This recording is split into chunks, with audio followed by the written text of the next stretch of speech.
All right. I'm going to call this meeting to order. Would you please join me with the Pledge of Allegiance?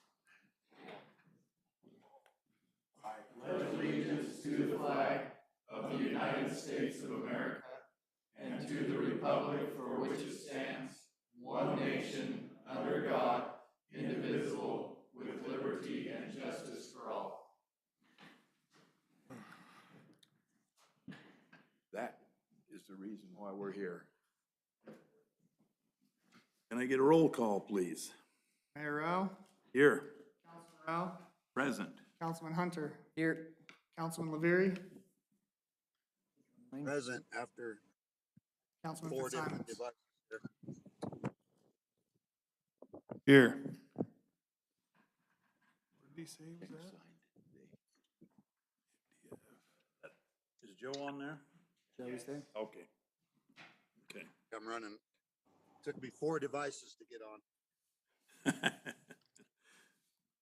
All right. Couple of things here. This last few days, we've lost a member of the community. I'd just like to give the family our condolences. Victor Jones passed away. I don't know if all you guys knew that, but anyway, he was elected to the city council here in 2009. Actually, he was appointed to the city council in 2009, and then was elected in 2010 and re-elected in 2014. And he was appointed mayor in 2018 and served the rest of his term out as mayor before he retired. Anyway, he'll be missed. And I got a call today from the VFW Hall. They have we discussed this in the past, this Blue Star Memorial Highway plaque. Well, they got that in today, and it's a lot bigger than I thought it was gonna be. And it's heavy, but it's pretty. Anyway, they're gonna be coming to us to get that put in. I don't know when we can get it done or not, but we'll have to see. We need to decide exactly where we want it. I know it was somewhere this side of the flagpole. Yeah, it's up there by the flagpole there someplace. Okay. Are we in compliance with our open meeting laws? Yes. Okay. Public comment. Do we have any public comment related to the items on the agenda tonight? If- I have a public comment. This is Charlie Miller. I'm the utility clerk. Okay, I have some concerns about the item that's on the agenda for taking the city staff back to 5-day work weeks. The first concern I have at the time of that I was offered the position of utility clerk, I was concerned about the low hourly wage, and the city clerk at the time, Amanda Anderson, promised me that I would always have Fridays off and I would have frequent reviews for possible wage increases. The 4-day work weeks are imperative to me for my family. The schedules are just perfect for us to have family time together, and it's imperative for me to keep my family close. And I do feel that the work schedule that I was promised is now being taken away from me. The second problem that I have, or second concern I have, is that I have held my position within the city as utility clerk for 2 years and 2 months now. And other than the 4% yearly cost of living raises, I have not seen any kind of wage increases. The benefit package that we receive is redundant to myself because with my husband being an employee of Union Pacific Railroad, the benefits I receive through him supersede any benefits that I receive from the city. So the 410 work weeks are my primary reason to keep my employment with the city. The third concern I have is with adding another day of commuting. I will be losing approximately $120 a month in added fuel and vehicle maintenance expenses. Those are my concerns that I have with going to the 5-day work weeks.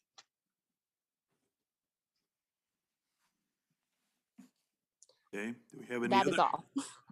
Do we have any other public comment?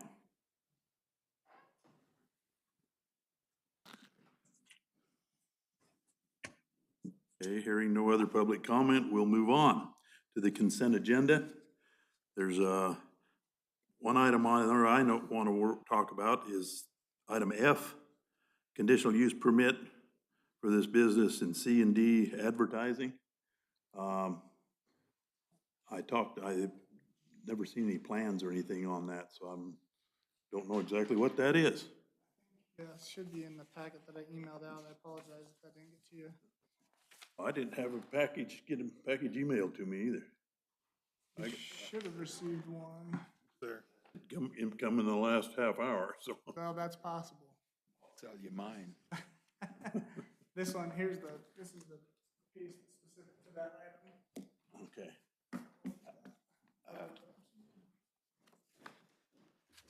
While you're on this consent agenda, I agree with you on that, and I would like to make a motion that we approve everything on the consent agenda except item F, and we put that as the next item.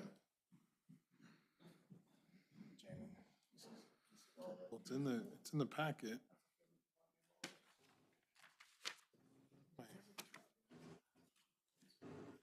No motion, no second. There's also no minutes to approve in the consent agenda this time. They'll be on the next. Okay, item B. Item B. Okay.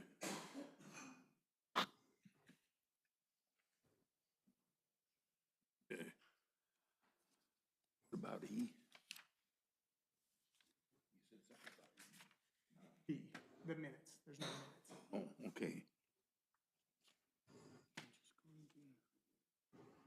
Okay, I know the planning commission met on this thing last night. What was their decision on this? Are we talking about item F right now? Yeah, So right now, it died for lack of motion because they wanted some additional information from the owner and the individual who requested the item. So there was no action taken. They had additional questions, and that's why they didn't take any action. So I think it would be appropriate at this time for this council not to take any action on item 3F unless there's some additional information that one of you 4 or 5, I'm sorry, might have regarding C and D. I'd like to see it tabled because I don't quite understand. And I was talking to one of the members of the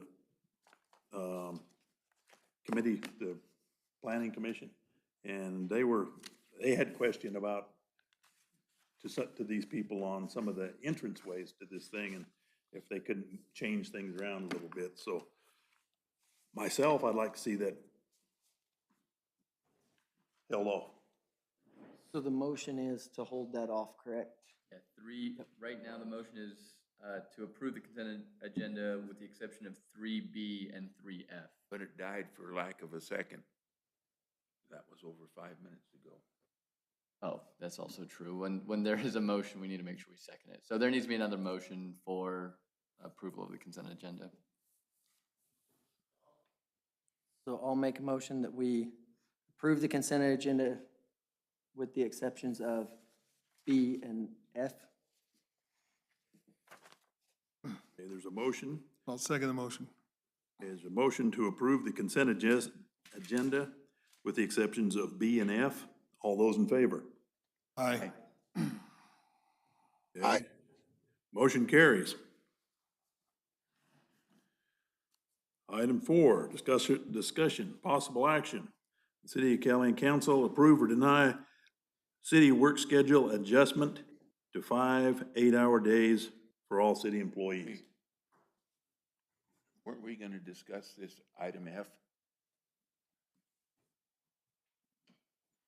We haven't approved it yet because we kept it out so we could discuss it. I thought that's what, being it wasn't Okay, do we want to go back and discuss this then? You can discuss it, that's not a problem. Okay, Okay, as you can see on the map here,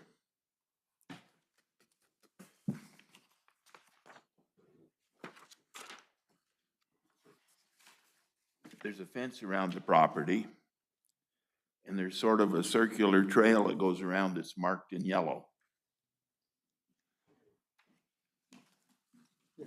And we're not sure if that's gonna be a driveway in and out, if they're gonna break their fence, if they're gonna break the curb there, or what they're gonna do. We had that question. They discussed it quite openly at the meeting, and they didn't want to make a decision because they didn't have any answers. The people that had this on the agenda was notified today by text that there was some questions that needed to be asked, and they give them the Zoom number to be on Zoom tonight for this agenda, and apparently they're not here. But that's what the question was. They thought if they parked on the street and walked in, that would be good, but I thought it would be better myself if they drove in. That pathway they got there is marked at 20 feet wide.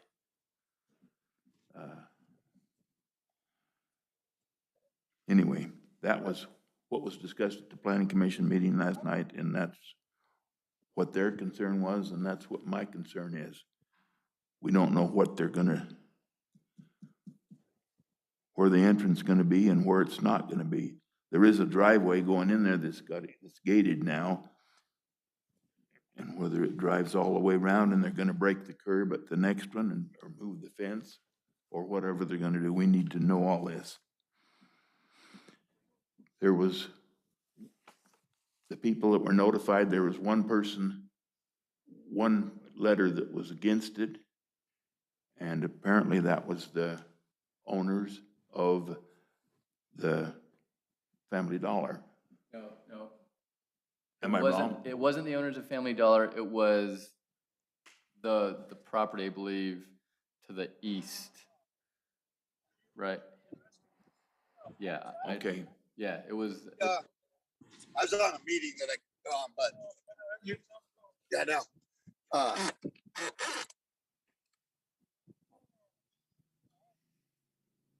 Still there, Joe? Yeah, I got you.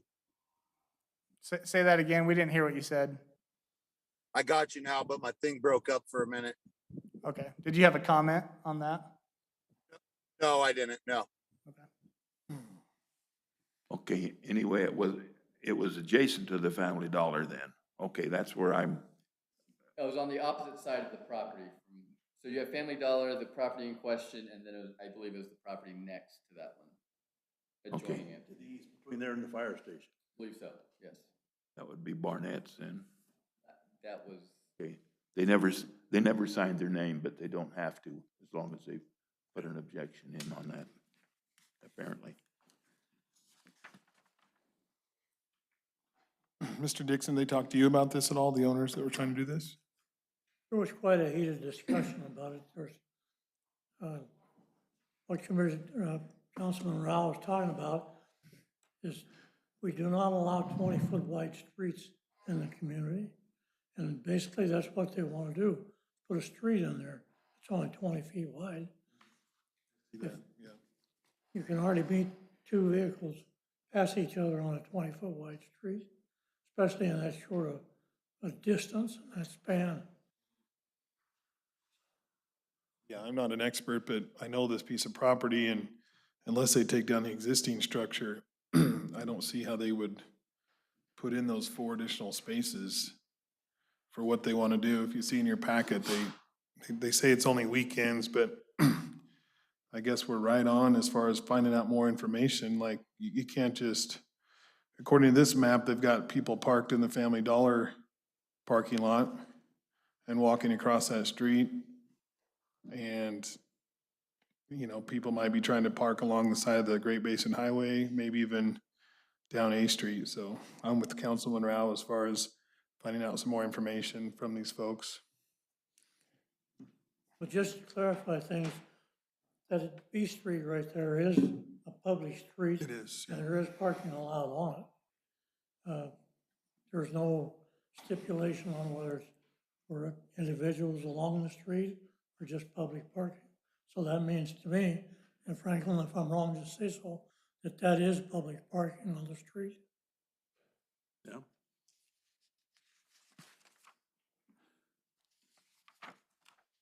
So don't quite understand, trying to see what that says here about these spaces. What are they supposed to be? It's like mobile food vendors Okay. spaces. So is this a permanent setup, or is this temporary From what I- weekend deals, or? From what I read in the thing, they want to do it on Fridays, Saturdays, and Sundays. They kind of want to lease this, for catering trucks and crafts and that kind of stuff. So Okay. I think it probably wouldn't be every weekend, but it appears they'd be leasing this piece of property out for different vendors and whatnot. Well, there was a lot of stuff that he talked to me about when he asked me whether it would be legal or not. One of those things was how long the people are gonna be there with temporary units. Yeah. The other was the parking. And the things that we talked about, none of them got transferred into the paper. And they gave you no indication of how long? I mean, if they're there on a weekend, if they're staying there, or if they're staying in hotels or anything? Initially wanted it for private individual use just on weekends for special events. Friday, Saturday, and Sunday, and hours 7 a.m. to 5 p.m. Okay. Okay. Now that we've discussed it, I agree with you that it should be tabled until we get more information from them. Yeah, I mean, there's definitely a need for such a place, Yeah. so. Would that go back to planning, to have them look through it again? Was it already on their agenda once, right? I think it'd be good to have them look at it again, and If they have any more recommendations or questions, we can. Yeah. Okay. wish these guys would, were available for comments on this, but we'll see. Because I definitely think there's a room for a business like this here. You wanna give that back? Okay, do we have a motion then? To put this on the agenda for next time, or to send it back to them, or Don't need a motion, you had it, you can table it as mayor. It's tabled. table it? Okay. Then we'll table this and send it back to the planning commission, and we'll look at it again. Before you move on, Mayor, is anybody here for Caliani Development Company? I am, Lou Jadid's here on Zoom, gentlemen. Okay, hang on just one second, Lou. Yes, Mayor, sir. I spoke with Lou and mentioned that we would try to move his item, it's item 4D, if we could do that first so that he can be done with that.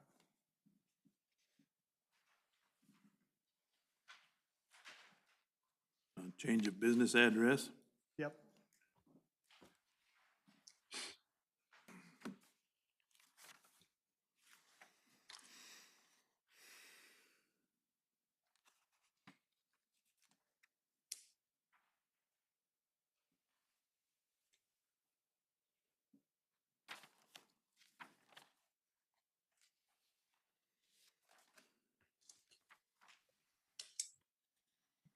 Can we get some information on what the change of the address is, where it's going from and to, and Yeah. since we've got him on the line to explain the reason for the change?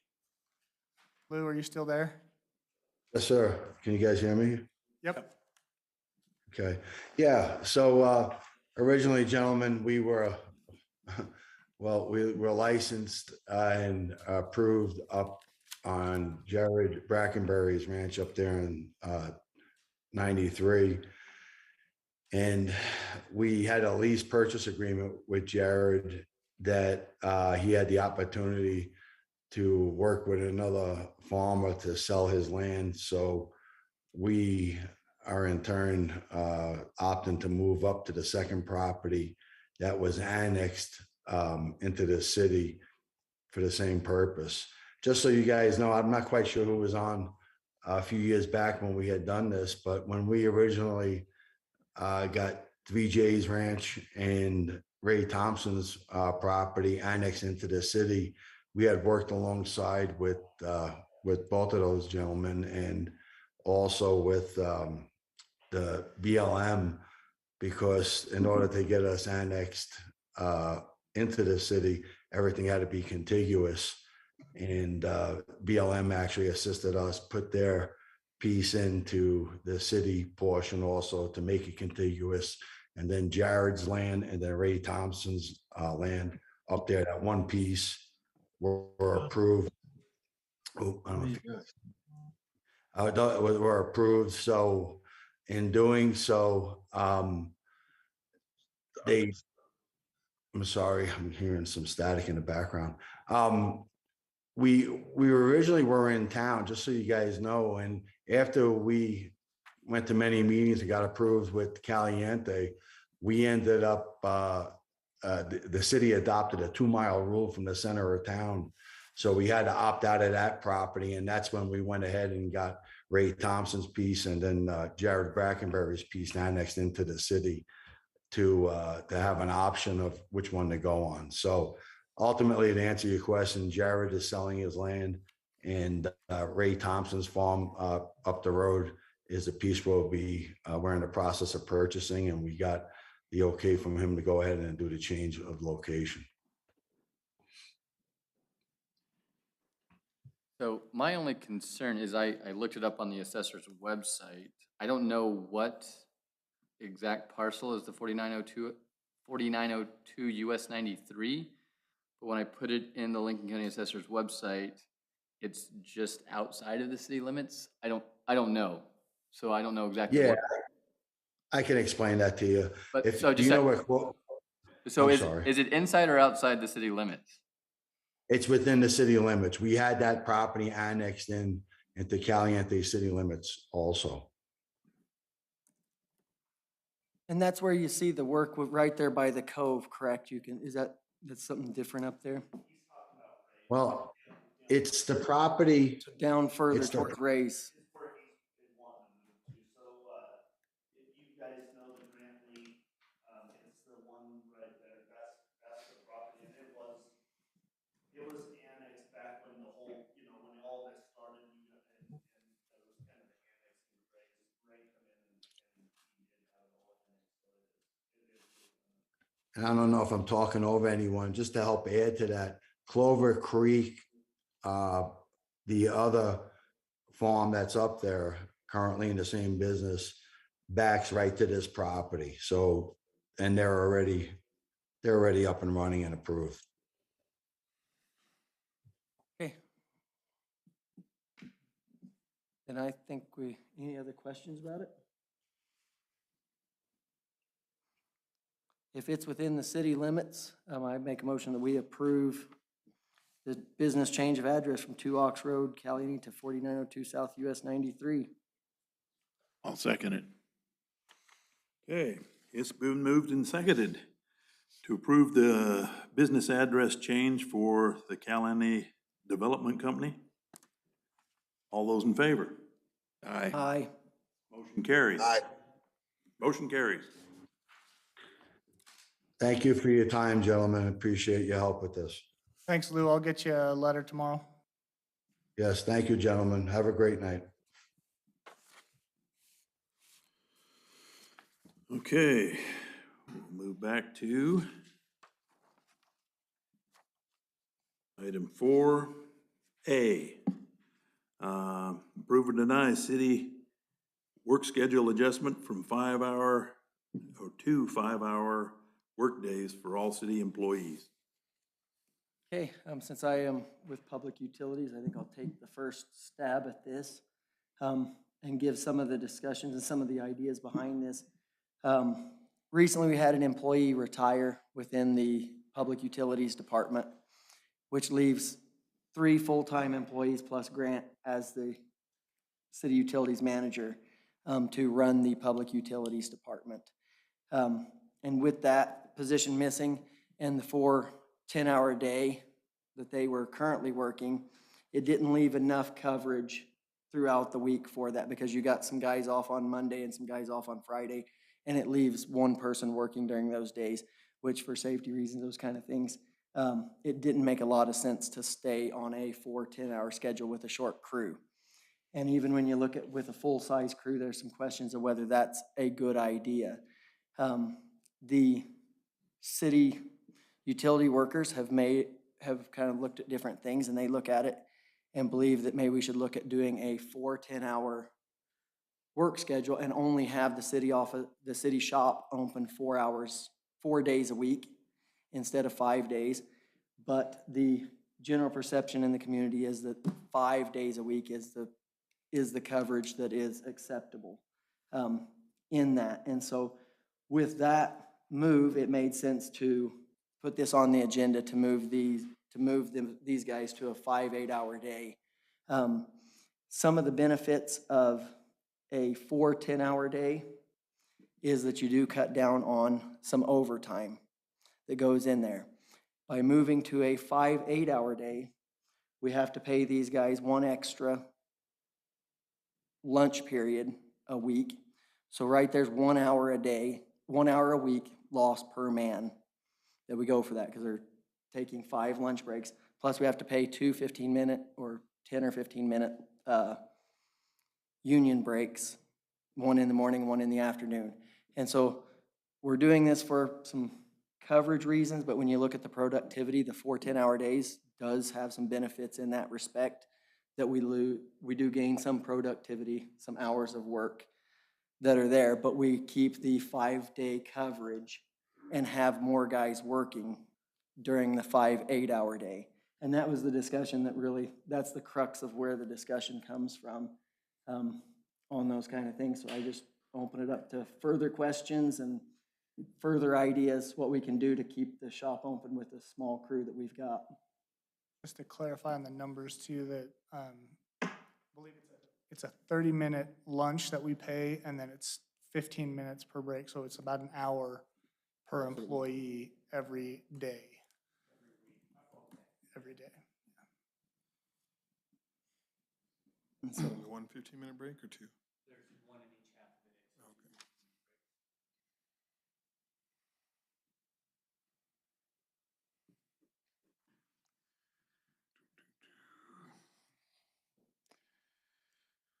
and the other side of that is one of the biggest concerns that the city employees brings up is, and we heard it from Charlie Miller, is we take it into effect that it is a personal, to them, all of them prefer the 4 10-hour day work schedule. In their personal lives, they've gotten used to that schedule, and that's what they're used to doing. And so this is a change personally for them to have to make, and it's a pretty good sacrifice on their end. I haven't been into the meetings, but do we have a timetable on when we're gonna hire a 4th person, or did we talk about that at all? We think that that's an essential position, and we've got when we go into the budget meeting, we'll talk a little bit more about some changes that we're making so that we can hire that position a little quicker. And so we're gonna start advertising that immediately, and then start taking applications and reviewing those to find the right fit. So we find a good employee that fits in that shop and is well qualified. Not until you get the approval of the council will you advertise. Exactly. That was my question about the timeline of where we're at on that, if that's, because I knew they needed approval from us. I could make a comment. Can you hear me or no? Yeah, we got you, Joe. I agree with some of Charlie Miller's comments about the 410s. The 410 work schedule and have been for a long time, so I totally understand the conveniences of it and things like that. But at the same time, if the schedule, I guess, conflicts with the need of the city, it's the city's got to go with what's in their best interest to serve the citizens. And even me being, I've been in that situation, and sometimes I don't always get the opportunity of 410s because needs of my employer call for me to switch my work schedule.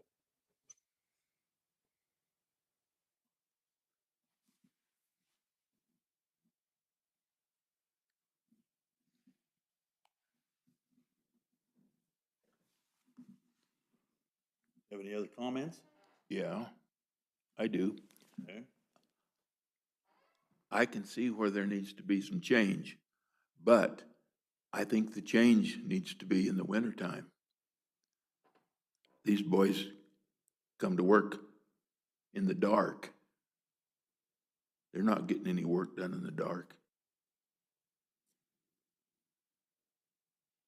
I think if we change the schedule, I think it ought to be when the time changes, then they go to 5 day a week, 8 hours a day.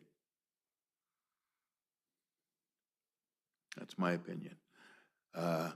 Another thing, and I don't know how it would work in the office, but Charlie was hired by Amanda with our permission to work them hours so that she would definitely have Friday off with her family and her kids, being there's no schools on Friday. And this is the way she was hired.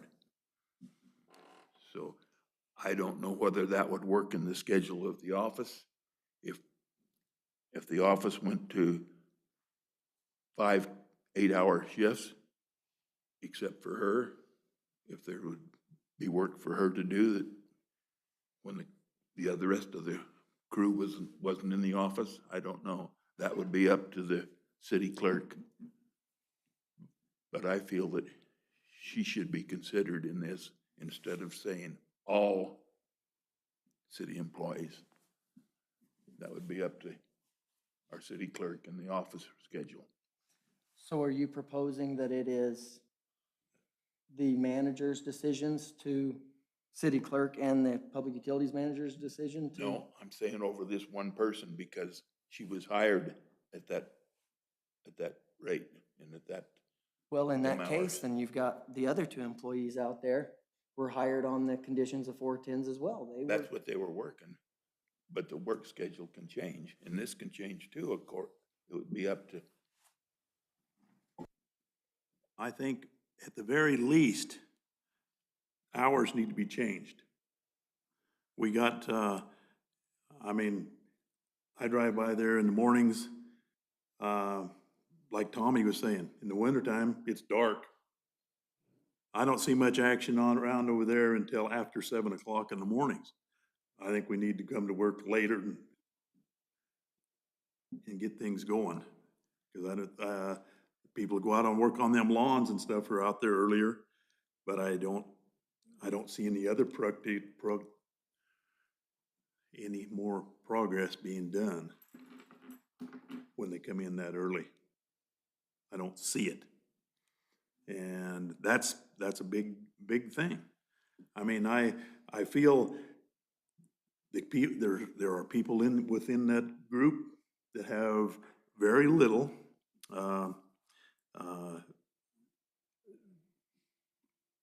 civic pride. They don't want to do anything unless they're told to do it. I see, if you drive up this street and go across the railroad tracks up here, right here in the middle of the intersection where you turn to go across the railroad tracks, there's a crater in the middle of the road there. I've never said anything. I've been avoiding this thing every time I drive by it. I mean, what do you guys are in the community. You drive over this stuff every day. The fire hydrants between that railroad crossing and the weeds are so high you can't even see the fire hydrants. I mean, what the heck does it take to throw a shovel in your car and take a little pride in your community and leave work 10 minutes early and stop and clean the fire hydrant away from the fire hydrant on your way home? Or on your way back from lunch, yeah, there's a big hole, crater in the deal over there. Can we grab some blacktop and run over and patch that hole? You know, people in the community see this stuff and it's not being done. And we're talking about being able to be more supervised, I guess, is what we need to do, if that's what has to happen. And, you know, guys, pick up the slack and take some pride in what you're doing. I mean, I know you do. I know you feel that way. I've talked to you guys. But when the attitude is, I'm not gonna do anything unless I'm told to do it, what can you do? Gotta have somebody there to supervise you, apparently, then, if that's the way it's gonna be. I don't think that's the attitude of the city shop employees, is to not do anything unless they're told. I will say that when I started here, we had a executive meeting, at least on a bi-monthly basis, and a lot of things were talked about and discussed, which helped me have an understanding of what the city council wanted. I haven't had one of those in I don't know how long. So I understand that the workload is on us, and that's our problem. But I think the council needs to share some responsibility in their side of not communicating that. Okay, And on another note as well, there was a lot of discussion about the city office and its running there as far as going to a 5 8-hour schedule is very productive for the office. The current schedule that it is right now, I personally have received a lot of complaints for there not being good coverage on Mondays and Fridays in the city office, especially with the utilities clerk, which is Charlie's position. There's many times that people call in and get the answer that you'll have to wait till tomorrow because Charlie is gone today. And so people have to wait through the weekend to get their answer of what they want to get those, because she's the utilities clerk. And there was a lot of discussion along that lines that this office really functions a lot better on a 5 8-hour schedule, and having everybody there, because the way Craig's got the schedule worked out with a 5 8 hours in the office there, one person would come in 30 minutes early before the office opens to get things opened up, be able to be there to answer the phones, do those things, and one person then would come in an hour later, and that would allow them to stay a half an hour after the place closes to get everything closed up. There's a lot of efficiencies that are gained by putting the 3 employees in the city office onto a 5 8-hour schedule. And we're focusing a lot on the city utilities workers, but also acknowledge that it's a huge benefit to have the 5 8 hours. That's what people expect. Friday is people's day off in the community here, and they expect that this office is open and fully functional on Fridays, and we need to fully staff that. That's a big concern. And I'll just comment on that. I know Charlie and I have talked, and I have mentioned to her several times in the past, and to the city council, and in my professional experience, business experience, when it comes to a customer service and a job that is more oriented to customer service as opposed to maybe public works, where the work can be done regardless of what other people are doing. I have always been a proponent of 5 8s in that scenario. I think that is, like you said, Jamin, that is the most efficient way to run that setting.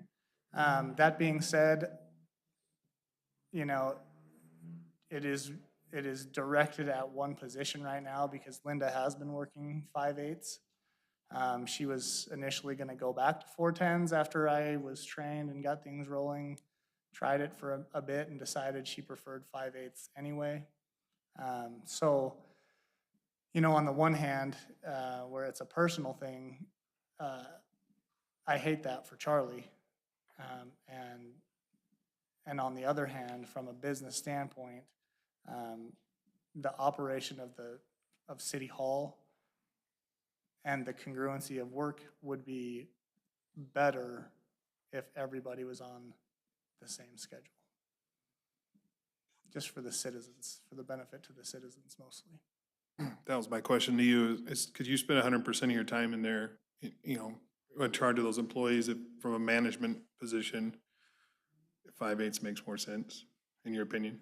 Yeah, I mean, obviously, I'm here a lot of hours anyway, but I think the challenge becomes, you know, when citizens are calling in and not being able to get the things done that they need, then you have to take a look at, okay, how can we fix that? And where we have so few staff anyway, that becomes the main challenge. That was being dealt with when, before you came, when Amanda was here. Was still a problem. I mean, yeah, it was worked out, but it was always a problem, and it hasn't changed.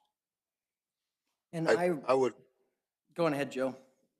oh, sorry, I was just gonna say, I would probably concur with that, and I was just gonna add to, I guess, the schedule, if my memory serves me correct, like Public Works was always 5/8 until maybe Galen left. I believe it didn't go to 4/10 till after Galen left, but No, he was on it. he might have been on it for a year, but it wasn't very long because we always worked hand in hand with him. I remember when they worked it.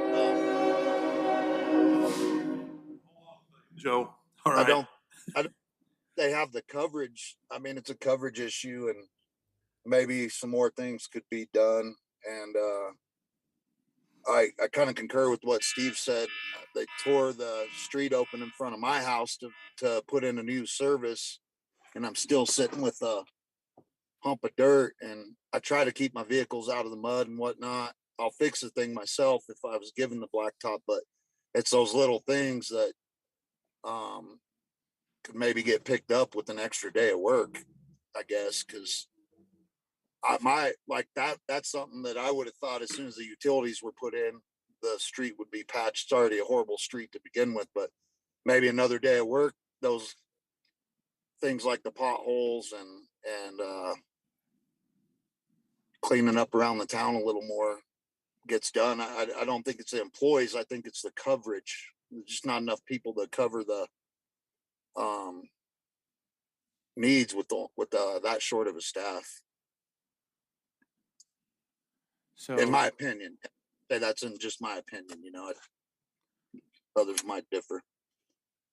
so just to address a couple of those things, when we were in our meeting the other day, we found some timesheets that went back to at least 2010 that the city shop's been on 410s. So it's been at least 12 years that we know of for sure, possibly longer. So just to clarify, it was actually the year 2000, 2001. You found them to 2001? Yeah. Okay. So the city shop's been on 410s for 20 years. If you take it to 5/8, it's not an extra day of work.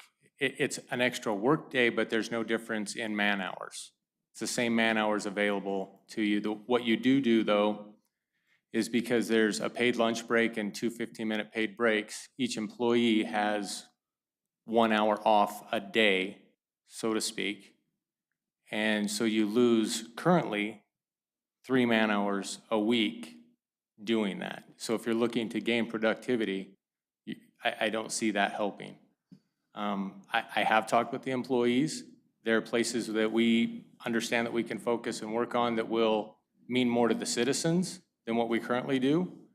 But there are things that go on here all the time that nobody has a clue of. We had a major sewer line backup that could affect the whole city, I think Tuesday morning.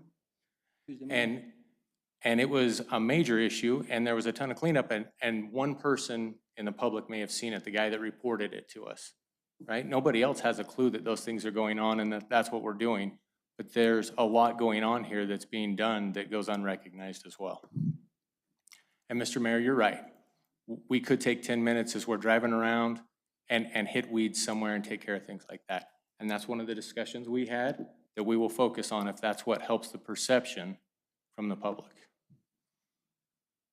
Well, another thing is too, the crew's been on 4 work days. And, but we had an electrical system at that time, electrical team, We had 3 more employees on there. And whenever we had problems, those people came in and filled out on those other days. So we had other people to cover. Now, on Mondays or Fridays, if there's somebody gone, nothing can be done. We got one person, you can't take the loader out and do stuff where you need a couple people there for safety reasons to do that. Currently, I agree with you. With 3 employees in the shop, Monday is a concern for me because there's me and 1 other employee. On Friday, if everybody's there, there's me and 2 other employees. So if we had it full, we'd have 2 on Monday, 2 on Friday, and in the middle, we would have all 4 employees there. So I agree with you currently with the 3 employees. It's hard logistically to manage it. If Justin calls in sick Monday morning, it's rough, right? I either got to call somebody in on overtime, I've got to go run the garbage truck, something has to happen. So, My personal belief is, and my personal opinion on things is with the 4 10-hour days, I think there's some productivity there that comes. I get that. But one of the biggest parts of the 5/8, and if we did a modified 4-10 schedule, is I think having the crew congruency when you've got only 4, even if when we hire the next position, you've got 4 people on staff. I think it's important that these guys work together as much as possible to be there. And so I think if we go to a 4-10 schedule again, if that, goes there, I think everybody needs to work the same schedule. And I hate shutting the city shop down one day, an extra day a week. I hate that, but I think that it's important that these guys are doing things so that you've always got that repetition of who you're working with, if that makes any sense. In any of your meetings, did you discuss possible hours on how they would change as far as start and ending time if we were to go to 5/8 compared to 4-10s? Yeah, we did. We want to start a little bit later. Instead of having it starting at 6 in the morning, we started at least at 7. Okay, so it's still kind of early 7, okay. 7 to, so 7 to 3 with their lunch included in that? I got one other question. If you did the 4-10s, how you just mentioned, Jamin, but then there's a incident on a Friday, let's say sewer line, we're going to overtime pay versus Correct. just having be there. That's all I'm getting at is, I just think, but my opinion is just with the lack of manpower over there, the coverage seems extremely hard to do on a 4-10 schedule. And that was the main again, the thing we were my talking opinion. about. And getting back to, And one, go ahead, I got Joe. one other question. I don't ever really see this, but I'm not saying they do or don't. What like flexing and flexing work shifts during the week and stuff, typically that's not really something that ever does. And I know you can't do that for an emergency because it's unforeseen anyways, but Is that available in the Typically- union agreement to flex the time? you cannot, according to the CBA, we cannot flex time. so there's kind of another almost I guess conflict is like scheduling, a little bit. And then with Councilman Rao's comments with Charlie and whatnot, I mean, I think we should either blanket, if it's just the city shop, like you said, or or both. Mr. Franklin, union-wise, could you not single out one employee, let her work 4-10s and 5/8? Does that make sense? The CBA says it's within the city's sole discretion to determine needs and to determine those hours. Okay. I'm And- just trying to protect us from any union grievances if one employee gets a different work shift than others. With that said, we had 1 employee that took the job here because it was a 4-10 schedule in my shop. I was gonna say, I mean, and same with Logan came on. Logan and Justin both have been hired during this 4-10 schedule. That's what they both agreed to. And Justin has said, like that's the way it works for him, is to have a 4-10-hour schedule was the reason it goes. So it's not just separating Charlie out because they fall under the same category as Charlie does. in those. Is And if that is that on paper anywhere? That would be Is Charlie's on Is that- paper anywhere? that's just a gentleman's agreement. Well, and I think in their defense, I mean, we'd still like to honor that if that's, I mean, to just say, I shouldn't say honor, but I don't think that would be necessarily a reason to do or not do something in this case. It really just comes down to what is in the best interest of the city, if that's the route you want to go, not But necessarily. I got one question to that. It was stated in the meeting, Amanda Anderson promises to her. Amanda Anderson's gone, and did Amanda Anderson have that authority to even make that kind of promise to her? Well, I mean, she was the city clerk and managing City Hall at the time, so. But it would have been a hiring panel, that's what I'm getting at. Like, sounds like one person just said, hey, this is what you're gonna get, without, I mean, there's a panel of people that hire someone, and I do think I was on that panel, and I don't ever remember that coming out of my mouth. The question I had was about Charlie working 10 hours a day has already been answered by Craig.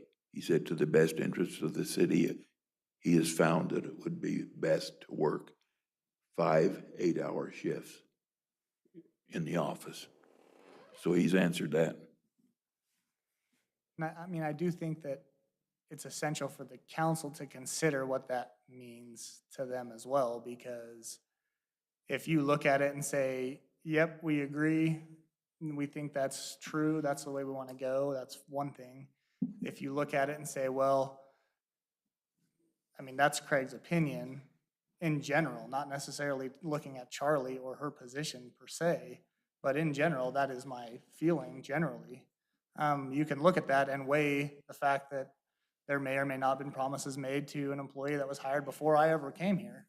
And I think that's reasonable for the council to consider before deciding one way or another on that. The other thing that I'll comment, and I'm not sure, Franklin, you correct me if I'm wrong, but I believe that some of those promises may have been inaccurate to begin with, because if we do have a pay raise within the CBA, I believe that has to be uniform for all CBA employees. So to promise one who's covered under the CBA that there will be additional raises outside of the scheduled 4% would be wrong on every account. So, which is unfortunate. I'm not saying it didn't happen, but that part of it really could not have happened even if it was in writing. I mean, we would have a problem, I guess. That's what I was going after. So one other thing I want you to think about and consider is when we come to work, we have about an hour in the morning that we have between checking wells, the transfer station and the tanks and the sewer plant. We have about an hour tied up in that. So if we go to a 5/8 system, then we've got 6.5 to 7 hours left in a workday. If we're putting in a service or something, we're probably going to run into overtime on a large project and things like that. So there is an overtime consideration to look at when you go 5/8. Now, with that said, if we run into a really bad service where there's a lot of things to hand dig around, even on 410s, we may have an overtime situation, but you're more likely to run into it on a 5/8 situation than a 410 situation.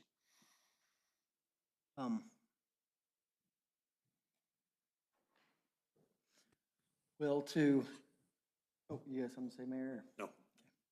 I think we've got any further discussion, anybody can think of, any other questions before we? Well, I'd just like to see more data, numbers, coverage, schedules wise. I mean, again, I wasn't in the meeting, so I was invited to one, but I had a staff meeting that morning. But I mean, is it something we have to meet these guys in the middle and you know, who do they have on right now, what they're doing? I hate to have them try to justify. I mean, remember was it last year or something when did you start bringing in not just your report, but there was some I hour would thing? email you guys because there was a big concern, again, at the weeds, that's the time and what was getting done. And so I emailed you guys trying to relieve the concern that my guys are working. And I remember that, and that's why I'm like, I thought we had that cleared up. Because at one point in time, this city ran with 8 employees and an honor camp crew 5 days a week. And we're to no honor camp crew and 4 employees. And yes, the power did go away, but there's still a lot of work to be done with the power going away. There's no way we can make up for the 5 days a week of an honor camp crew. We just can't do it. We had a working foreman then that got right in the ditch with them. Okay? Another thing too with that is, my understanding is we've received a lot of grant money that has produced potentially more work when it comes to taking care of the public works side of things. And they don't give us any money for that part. They just give us the money to fund the project and then say, thank you. Hopefully that looks good over the next 25 years. And that also can be a challenge with, I guess, the reduction of what you're saying. Absolutely. I mean, we all know each other enough where, I mean, you guys can't see everything we do. Sometimes we don't, but we could talk to you and say, hey, this is going on. This is, I mean, maybe that's on our part as a council too, to be more communicative with you, but I hate to have you do that to try to justify that, but we did have that agreement where you were trying, that's work for you as well, but. Yeah, I don't believe it was agreement. I think I just started Just doing kinda it doing because it of the because- concerns that were going Okay. on, and I thought we'd alleviated them. But Yeah. if, So I just if need to that's what see- we need to do is to be micromanaged and report everything we do, we can Well, do yeah, that. I'm not saying microman, I'm just saying like, but to me, I just need to see that, you know, what's that gonna look like? What's the 5/8? I mean, we've kicked it back and forth a couple times. And then I like to ask a lot of questions and I apologize for that, but at the same time, I think where the city public deals more directly, person to person in the city offices, I feel that should probably be 5/8. Because you're right, with the Fridays, like Councilman Hunter said. But I don't see it yet. I'm still, and I'm not trying to kick the can down the road at all either, but I just, like I said, I wasn't in the meetings and not for lack of not wanting to be there, just had other commitments, so. I just, My kind of, I mean, the reason I made this, the reason originally Mayor and I talked about this was because of the fact that we lost Jim Ebert. And that leaves us a short crew, and that leaves us in a position. And that's why it was like, oh, we need to go to a 5/8 work schedule. That was what prompted this move, is budgetarily, we were looking at possibly holding out on hiring that position for a few months to save some salaries and wages by Jim being gone, not filling that position. And if we did that, then it definitely needs, with the short crew that we've currently got, it's going to be tough to keep the coverage 5 days a week in that shop. And I don't think that there's anybody that can argue that you're struggling to keep that shop. I said I've already agreed logistically with 3 guys, it's hard to have the coverage that we need. And so, Isn't Rick working with you 7 hours a day? I'm sorry, what? Isn't Rick working with you 7 hours a day? He's working in the parks. The parks. Under your supervision? Yes, but he's not working in the shop doing the Public Works 1 or 2 position. He should be doing anything you assign him to. his skill level is more on, and his skill set is, and his job is actually more, in his job description, it says parks maintenance on it or something along those lines. That's more his, he was hired to be a groundskeeper and a janitor here He in the keeps depot. stressing that there's 3 men, you got 4. What's that? But you Yeah. keep stressing that you've got 3 men, there's 4. Right, but so just, Yeah. just to clarify, the 3 men that Grant is talking about are Public Utilities 1 and 2 guys. And a water technician. And sorry, Water Technician, Public Utility 1, Public Utility 2. Under the CBA. Under the CBA, Rick's job description is janitor maintenance, I believe, which is a very different job description. You're right, he reports to Grant, but in a very different function. Like, he can't technically, and he probably shouldn't be getting down in a hole digging pipes and things like that, what our Public Utilities guys does. And I think that's what Grant's getting at with his 3 guys instead of 4. That's exactly it. And I don't want to go into a lot of personnel stuff, but there's reasons for that. Yes. Yeah. And so it just puts the shop at a limited capacity right now. And so that was what prompted this whole discussion, was Jim leaving possibly not filling that for a little bit to help some budget constraints that we had, those kind of things. And so with that, in turn, I think we've answered most of the questions, and my thoughts behind it are, I don't intend to keep that position as a 5/8 forever. It was kind of an intended that it would go away at a certain point. And once we find a schedule that works, whatever schedule works with these guys, that's what we need to go to and keep there. And I think that we'll find some good ground in the middle with the public utility shop. It's pretty obvious what's going to work in the city offices is the 5/8. So I make a motion that we approve the 5/8 till after we hire for the Public Works. And I think we're kind of gonna do that as a Public Works 1. And then once we get that person trained and comfortable there, then we move to a schedule that works and leave that up to the discretion of the Public Works manager a little bit to work with the city council and come up with a schedule that works for them. I like that. I feel like you, Motion, that's Sorry, right. There's a motion, so technically we're supposed to wait for a second or wait for it to die for lack of a second before any more discussion.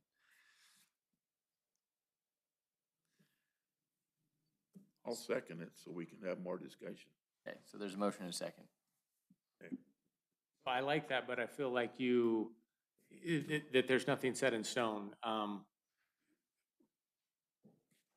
My concern is we've come here to council to make it a 5/8, and then you leave the end of it something that is left up to me when somebody's trained and to work with you guys. Well, and that's what we, I would, get the guy on the job and have 3 months under his belt so he's comfortable doing stuff, and would set something be- like that is something I'd feel more comfortable with as an answer.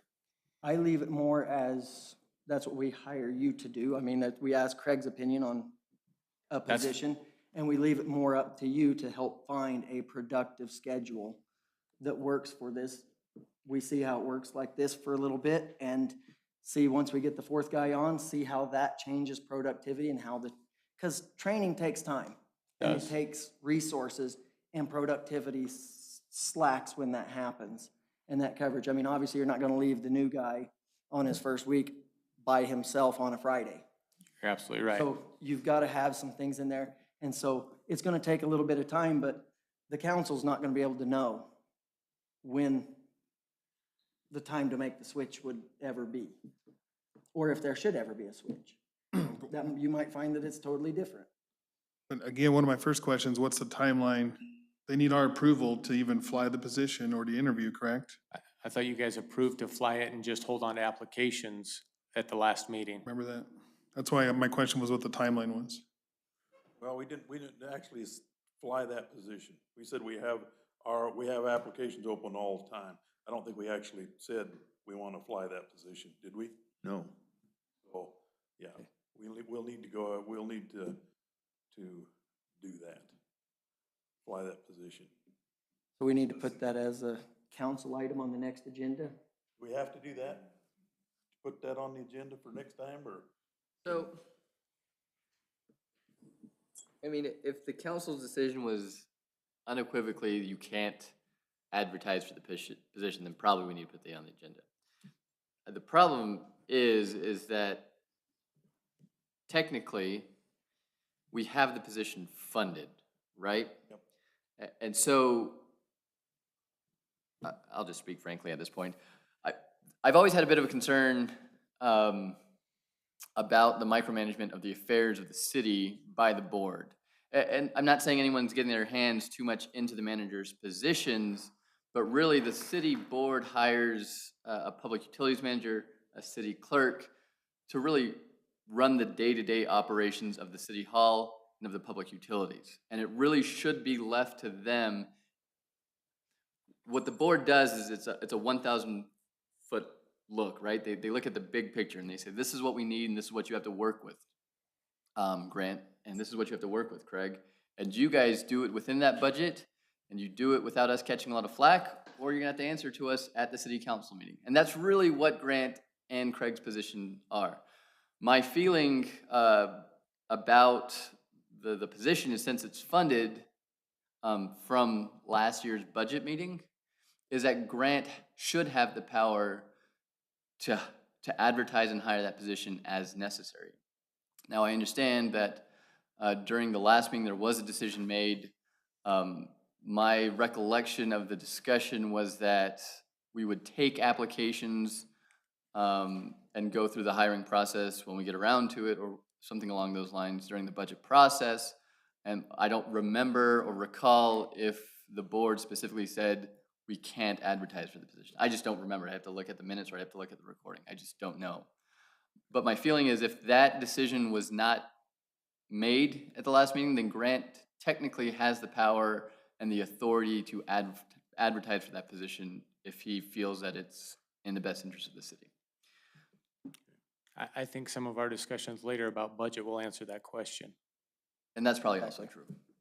And so, yeah, sorry, I apologize. That was probably a lot more than you guys wanted. I think we're gonna be derelict of our duty if we let them do that, and we should not do what's on this agenda, what says approve a rate increase in sewer, approve a rate increase in garbage, and approve a rate increase in electricity.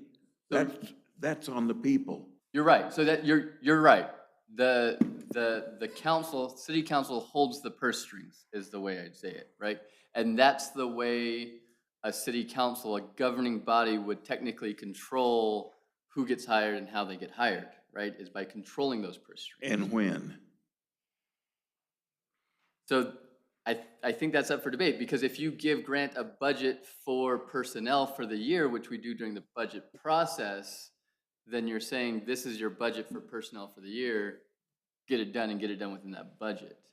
But But if you see budget concerns coming up during that time, this council has to adjust that, correct? And you do that through, but you could do that through augmentations, or I don't know what the other word is, the opposite of augmentations are. Rate increase is what you're trying to say. Well, no, yes. So there's ways that you can control it throughout the year.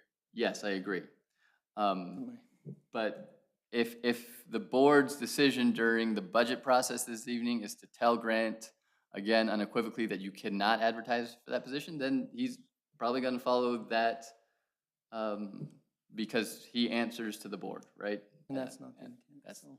at the end of the day. That just goes back to the timeline, because if the motion passes, what are we looking at? I mean, they're going to this new schedule and then it's a month later, it's a year later, it's 2 weeks later. So, I mean, that's why I was asking about timeline, and I hated to get into that where Right. I know what we talked about last meeting as far as they So- had some applications, Mayor Rao's right, as far as their open applications.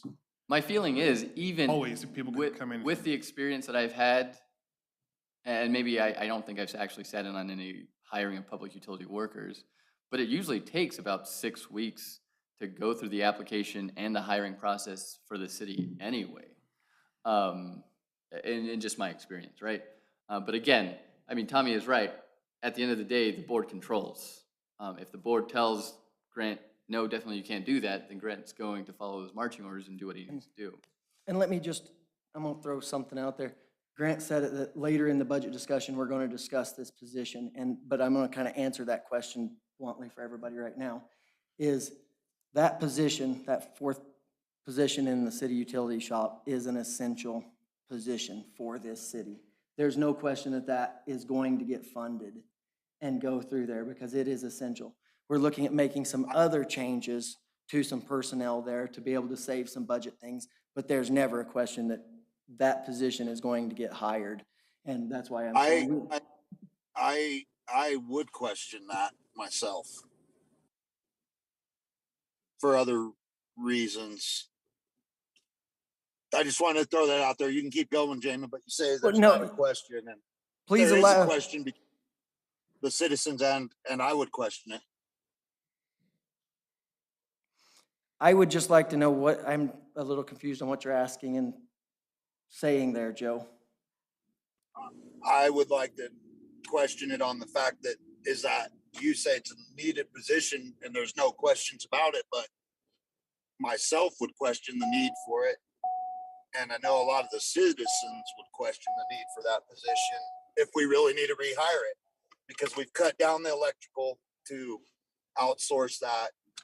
I do know our infrastructure is a little bigger than the other towns, but all the other towns operate at a 3-man crew all the time. And that's the only reason I bring that up is maybe there are some more questions that need to go in. Is it actually a needed position? Tommy said it best himself in the past, and in the other towns, the foremans are all working foremans as well, you know? So is that something we go back to add another person and keep that position and save the city some money? But again, there's no electrical contract need, so it's a water technician. We hire seasonal park workers. I'm not saying we don't need it. I just wanted to throw that out there because you said it's nobody's got a question in their mind that we need this position, and I personally do as a councilman. I know a lot of the citizens would see it the same way. I'll just clarify that I do represent the public utilities. I spend a lot of time with these guys, and in my opinion, and I believe that the public utilities foreman would probably agree that it's a pretty essential position. It makes a difference, and that's why we're here discussing this schedule changes, because we see that with the lack of that position being there, it does leave a gap in the abilities of this shop to be there. And so that's just my opinion. It's not, people are definitely might have a different opinion.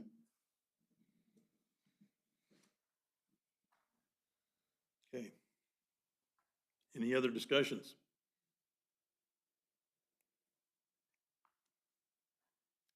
Okay, we have a motion. What is the motion exactly again? How would you? What the motion was. Yep. So the motion was to switch to 410s while the shop was working with 3 public utility employees, and then leave it to Grant's discretion when the 4th individual is hired on, I guess, what's the best work week for the shop at that To point. switch to 5/8. I think you said it right. No, it was to go to 410s right now, No, or sorry, go to 5/8s, I'm Go sorry. to 5/8. Out of 5, did I say it backwards? Yep. Sorry, 5/8s right now, and then give Grant the discretion to go back to 410s if he feels that it's necessary after he has a full. I don't like the apologize. motion. I don't like the motion. Because if they, You seconded the motion, Tommy. I second it so we could get discussion on it. I don't like the motion because if they go to 5/8 now and they go back to 10 after they hire someone and gets trained, that might be in 3 or 4 months. Winter months coming. I don't want these guys working in the dark. They're not doing the city any good in the dark. The only way I'd approve anything is if they go back to 8 hours a day, 5 days a week in the wintertime, when the time changes. That's the only way I would approve anything. But you And- guys can approve And I kind of, that, but I'm not gonna vote for anything other than that. I kind of am throwing it on Grant, by the way I put it, is for Grant to determine that what was productive at that time, not just based upon the hiring of an individual, that it would be more his discretion to make sure that they're productive and what the hours of that, when that switch would happen. But if you talk to these boys, they'll tell you that it's not productive at night, working in the dark and coming to work in the dark. And I would argue, I mean, I think there's a lot of things that these guys do that the dark doesn't. That's what I was gonna say. When I said earlier, we've got about an hour of the day that's taken up going and checking wells, the sewer plant, the transfer station, things like that in the morning. We can use the headlights to drive there and then go in and read the meters and look things You over in the could pump house and stuff. do this, yes. You could do a lot of things, like get in the ditch and help these guys out when they're shorthanded. But it's not being done. I would disagree. Okay. We have a motion on the table. You'd call for a vote at this point. All those in favor? Aye.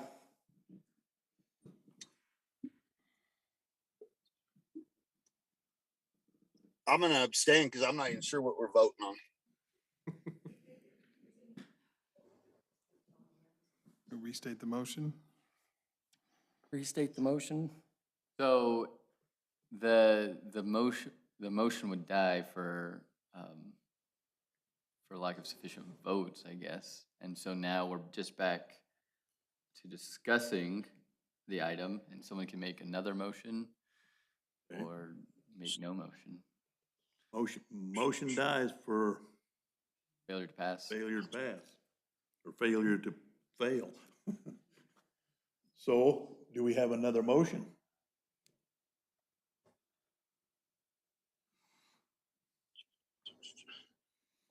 I would make a motion for item A, approve, deny city worker schedule adjustment to 5 8-hour days for all city employees.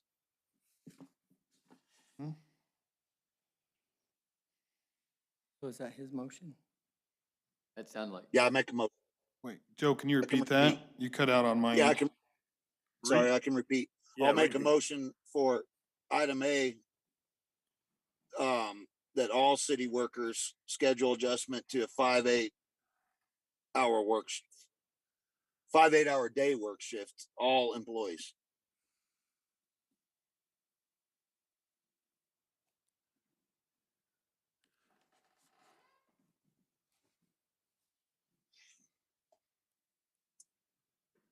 Do we have a second? Is that gonna be continuous? Or, The motion makes it indefinite, yes. Yep. Motion didn't say that. And I'd like, yeah. And I'll second that so we can have some discussion. So that is indefinite, which means in order to reverse that, would it take another agenda item. agenda item of the council to reverse that? Yes. That's what I don't like. So we were taking it out of grants. I'm just going off how it's written on the agenda there.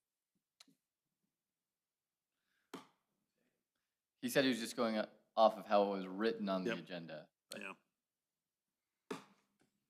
I think that we hire a utilities manager to help make these decisions and trust his opinion, and that's was the reason I liked that motion. That way it would give him some leniency to do as he needs to there.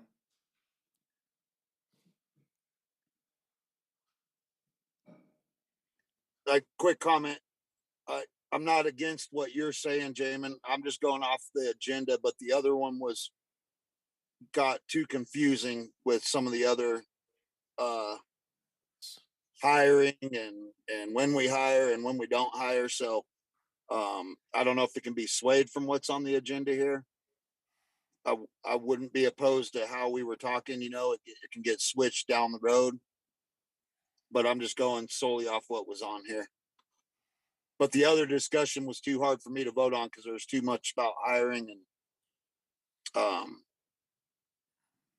timeline of hiring and different things like that. So, okay, couple things. So the item only generally is supposed to give notice of what we're going to discuss and possibly what the action item will be. It doesn't necessarily have to be the motion. And I understand why you made the motion that way, Joe. It sounds like, to me at least, and correct me if I'm wrong, Joe, and it sounds like from Councilman Hunter as well, is that you probably want to just leave it in the hand of your managers at that time. So if you want, you can withdraw your motion, Joe, and make another motion, or have someone else make a motion. It's up to you at this point, I guess. Yeah. Just one last piece for discussion. Again, the hiring portion was confusing me on when we were hiring and whatnot. So for last piece of discussion on that, I'm good with the 5/8 schedule. and how you just laid it out, Franklin, with the utility manager when he sees fit and appropriate after getting his staff back up. I'm good with that. I just didn't like the hiring piece tied to the other motion at that time. So I'll withdraw my motion.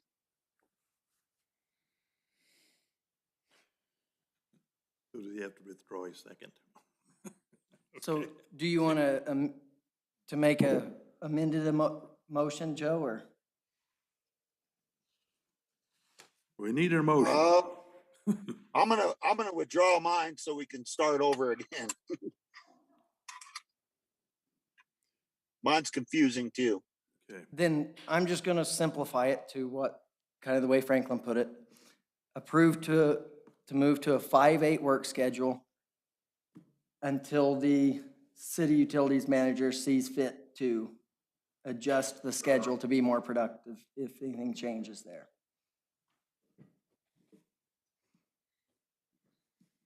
Question, sorry. So we have a motion on Yeah, the we got a table. motion on the floor. Second it. Wait for a second or wait for it to die for a lack of second.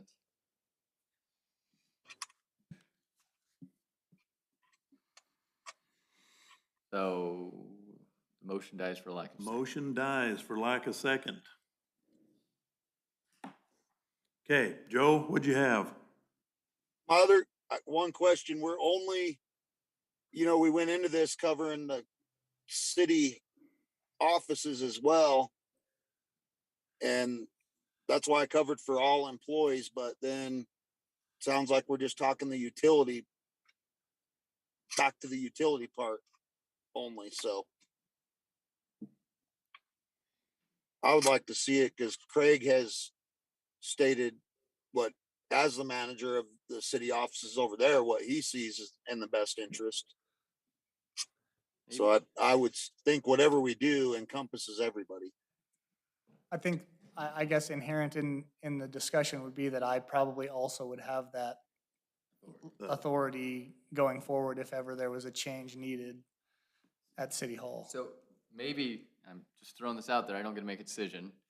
Maybe the motion is that the city council will entrust that decision to the public works manager for his employees and the city clerk for his employees, if that makes sense. To just entrust that decision. Would that be able to be changed by a future city council if that needed to be changed? But yes, that decision could be revoked by a later city council decision. What about the union? So the union agreement does not specify whether the city council needs to make that decision or whether or not one of the executive staff can make a decision. All the collective bargaining agreement says is that the city in its sole discretion can decide whether or not to have 4 10 work weeks or 5 8 work weeks. And that I'd like to make a quick comment too that I think is a big misunderstood thing. The union does not run the city of Caliente. They represent the employees of the city of Caliente. No one's saying that the union runs it, but we have contracted obligations with the union.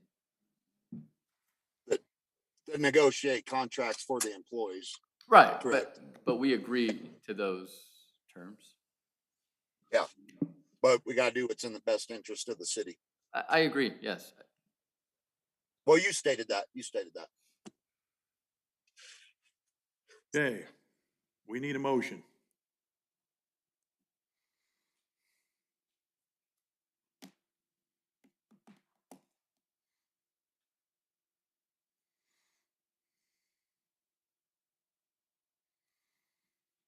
I don't like what was discussed, putting it into the manager's hands. He could make a decision next week and change it back to. We can put it down to him making a recommendation to us that we go back to whatever. I mean, that's, if we end up with the discretionary to do whatever we want, really. I think another thing to consider too is that when you hire these positions, that is, whether you want to entrust that or not, I guess, is one decision. But once you entrust that, you know, my job is on the line or Grant's job is on the line. If we do something that you completely disagree with and think should never be done, then that becomes maybe a matter between the council and my job, or the council and Grant's job, not so much, you know, as soon as we start doing things that are out of line for the city, then I think that is where, you know, the authority goes away, or you decide, you know, we don't want you to have that authority and we will change it then, or you don't have a job here anymore, we're gonna go somewhere else and find somebody that will do what we think should be done. I was just going to say that even though the council is not unified on this, I can see a direction they're going, and I think I understand that. And I certainly wouldn't change it in 3 weeks, or even right as soon as we hired another employee. I understand that the council has a reason here and a direction they're looking for. And I don't think I'm not getting a unified answer from the council, but I think I'm smart enough to figure out where this needs to go.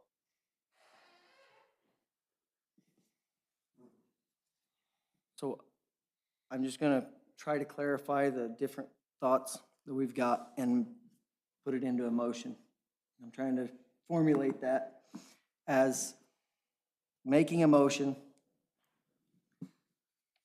to approve the change to a 5 8-hour workday schedule with the city clerk and public utilities manager determining the schedule and I'm trying to think if it's present it to the city council or for approval if there's any change.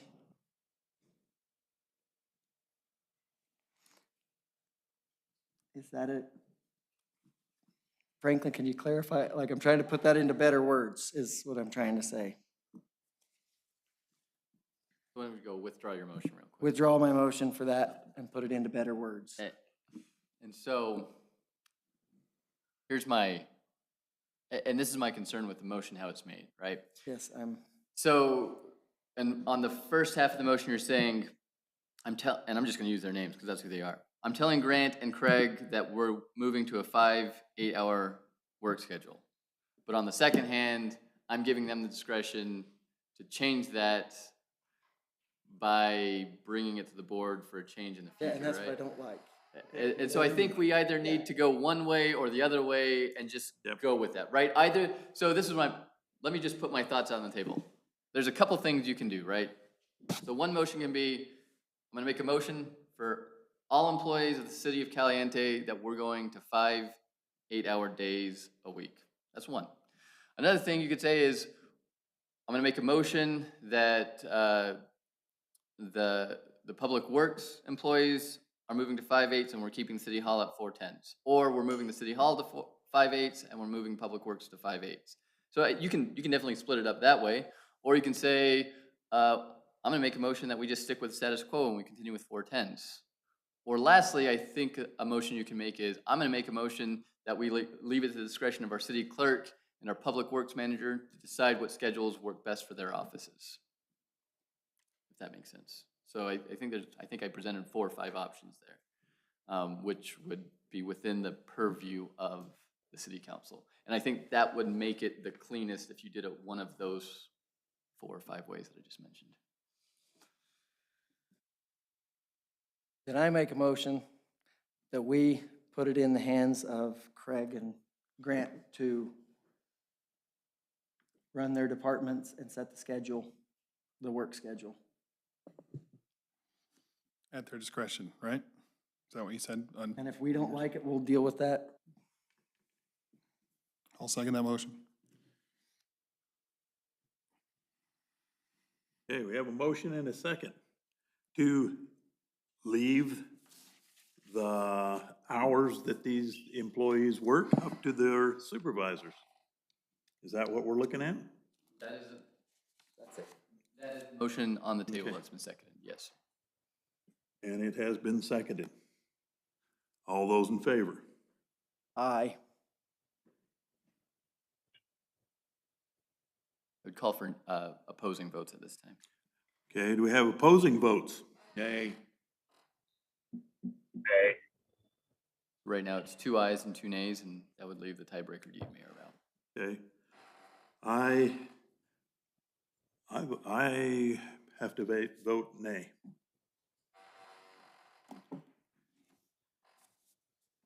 Okay, So that's fine. So resolution doesn't pass. doesn't pass. So a couple things, we could continue to hash this out, or it dies and status quo goes on, right? Okay, what we need to do is, we discussed this right now, logistically, we should be on 5 workdays because of how many people we have in this, working in the shop over here now, right?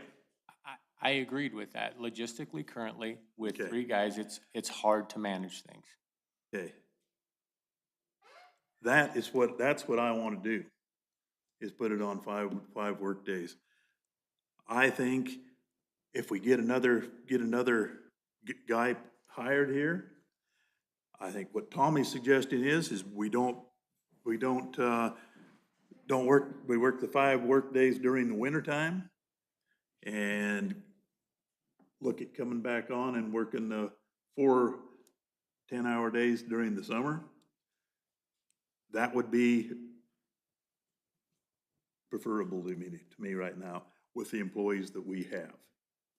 Because we don't have a full amount, I think that's the only way we can really do it. As mayor, you're certainly welcome to make motions too. You are, yeah. Okay. Well, then I will make a motion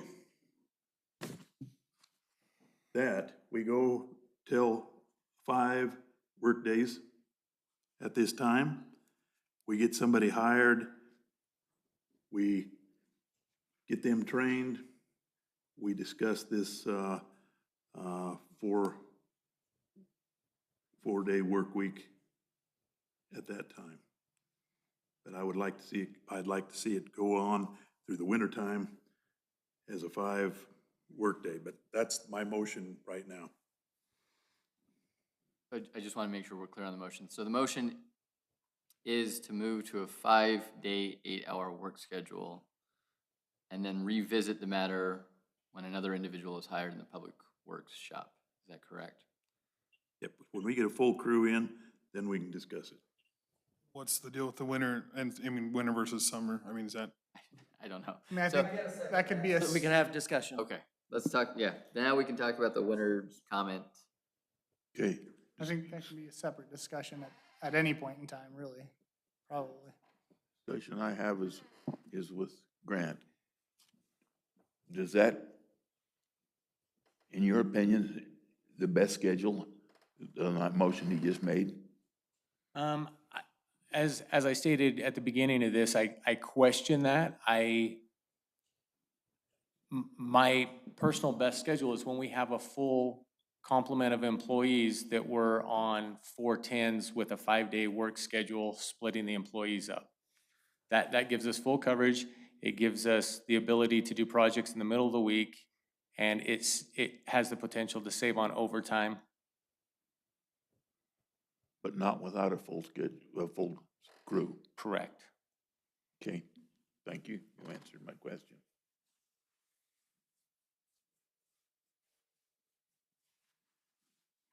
so I hate to throw this wrench into about the winter and summer, but it's summer now. Mr. Rao's motion, or Mayor Rao's motion said something about winter. Are we Xing that from the but we don't have a 4th? full crew right now.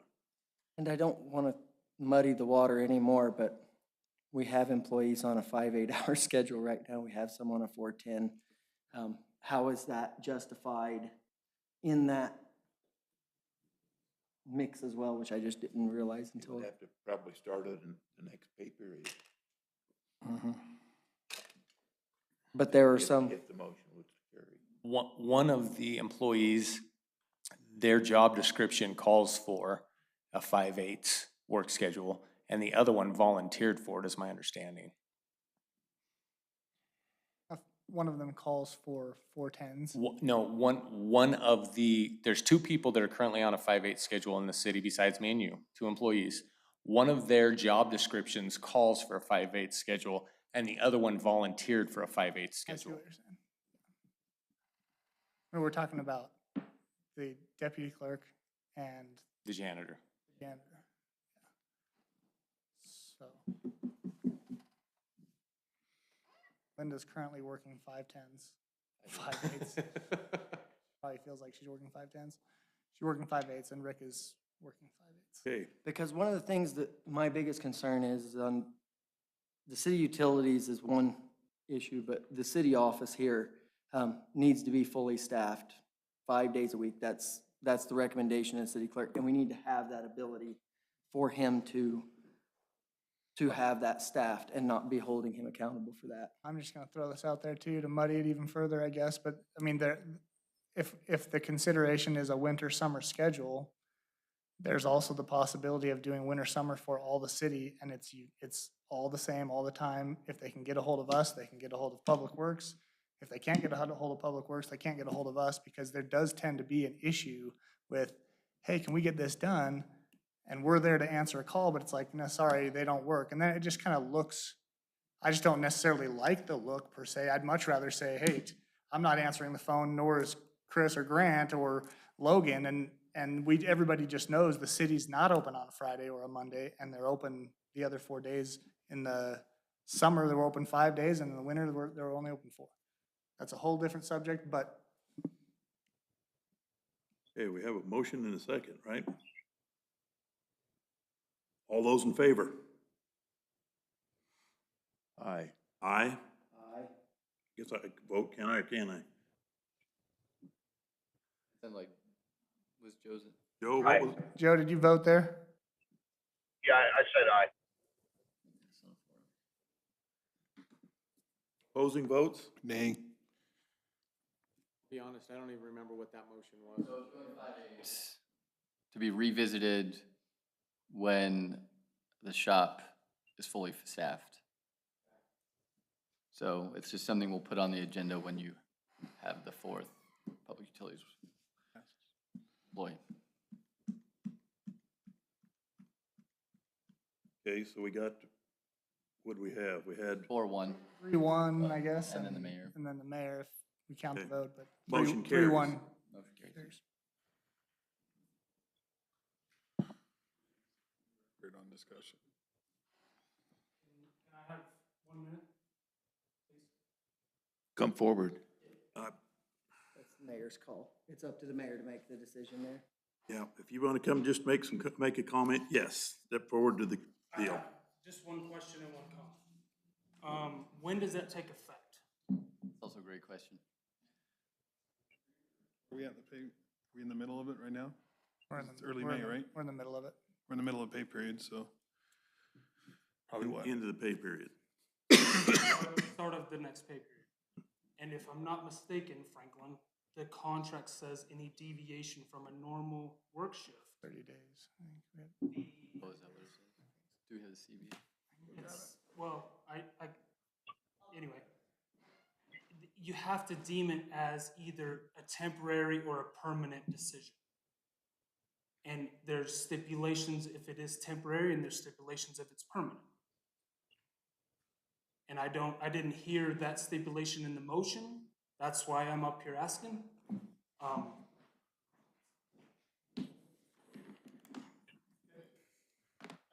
I have one last comment once we figure this out, if I'm allowed. Okay, I want to ask you a question. Yes. Being as Jim's gone, have you taken over his position as a union steward? I have not, and I'll tell you Do you why. know, you know who is? We do not currently have one because that vote hasn't taken place. It has to be a vote of the members. Okay. So I see what you're getting at. I believe that if it's like, and it's not clear, but it's a deviation from what is a regularly scheduled, what the regular schedule is, right? And so if Grant decides that he needs you to work instead of, I don't know what the time's gonna be from instead of 7:3 to 3 instead work 9 to 5 instead, then that's, I believe, where section 3 comes in, the deviation from regular shift hours. But if if the council decides that the regular shift hours is 5/8, and I guess the That's a discussion was 7 to deviation 3. from our normal shift, in my opinion. I understand why you understand it that way. That's not how I understand that one. I mean, everything almost in that or the policy handbook is up for interpretation. Yeah, you're correct. Is this, in your legal opinion, are we operating the way that it should? I believe so, yes. Okay. So starting. Yeah, so I think that would be important is just to, we're still here on this, just to make a motion as to when this will begin, the effective date. And so when, I guess, if you want to do it by next pay period or on June 1st, it's really up to the board, I guess.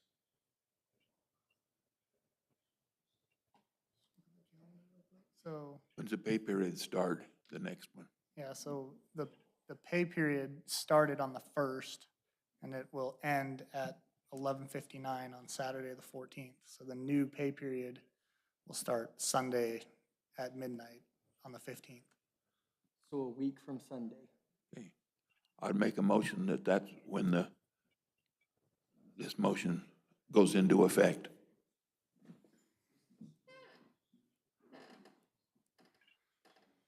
Beginning of the next pay period. Well, okay, I think I saw where Chris was getting this. The never deviation. So do we have, that was a motion, correct? Mhm. So we have to, somebody's got to second that.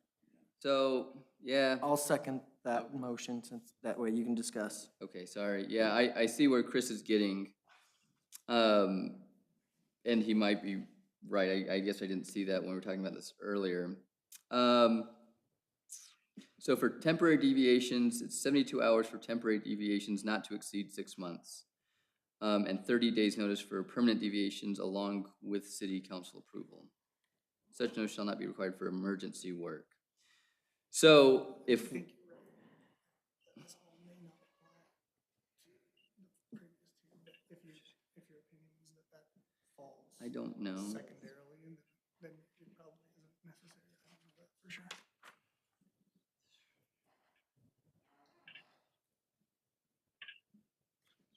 Well, then do we need to wait then 30 days? Is that what we're looking at? Well, so if this is a temporary deviation that's not going to exceed 6 months, then it's a minimum of 72 hours of notice is what we can give them. So if we say, listen, this is not going to exceed 6 months, we're going to talk about it again.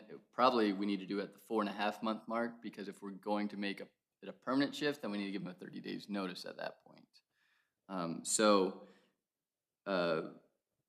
So I know we've already got 2 motions that have been, well, we have a motion on the table right now.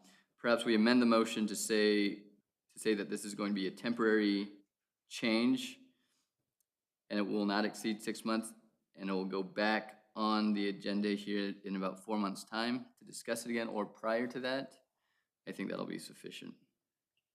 You're saying at 45, I mean, at 4.5 months, because you feel like it's another deviation? Well, if we make it a permanent deviation, then we need to give them 30 days notice. Because at that point, we'd be looking at the winter. To be making it a permanent deviation, I yeah. think that would require, maybe it doesn't, but I think that would basically require us to say, we are going back to 410s within Yeah. 6 months. So if we make the motion today, right, and 6 months, it, by contract, would revert back to the 410 schedule. Unless it's changed. Unless it's changed and we give them their 30 days notice.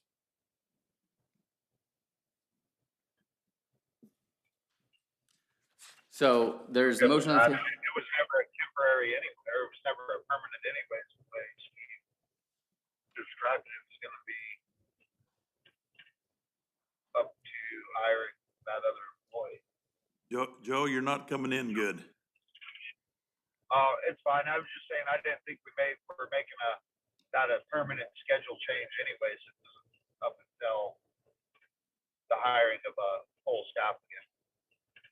Yeah, so. Well, we're making a change right now, effective, we're deciding when it goes effective, and that, if we're saying that's a permanent change, we have to handle it one way, and if we're saying it's a deviation, then we have to handle it a different temporary way. deviation, so, yeah. So technically, I guess the way the motion was made, it's a temporary deviation.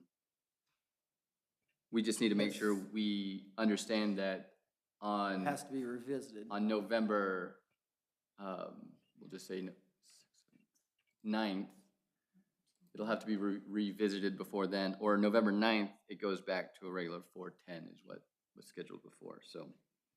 Unless we have another meeting making it a permanent change where we give them the 30 days notice. So there is a motion and a second to begin this on May 15th for the temporary deviation, and then we'll just have to make sure we talk about it again prior, I would say prior to September 15th sometime. Okay, all those in favor? Aye. Aye. Motion carries. So that's the next pay period, right? That's, It's on May 15th, yep. so there's still 4/10s until. So with that, I do have a comment to inform the council and everybody. Obviously, there's been a lot of discussion, not only at work, but at my household about this possible decision. And I've come to the decision that I will have to resign as the Memorial Day softball director. So as of tomorrow, I will return everything that I have purchased, all the receipts proving what I purchased, and what money is left over from the city's contribution. Thanks.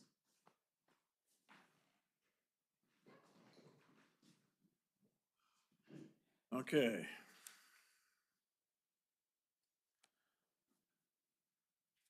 For discussion, summer pool operation.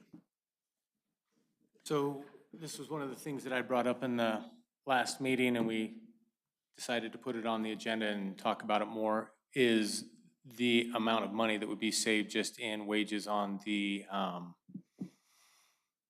lifeguards. And being the fiscal situation that we're in, the budget situation, struggling to have a fourth employee in my shop, make sure that we're financially smart and can keep our reserves in place as we move forward, was the discussion to close the pool.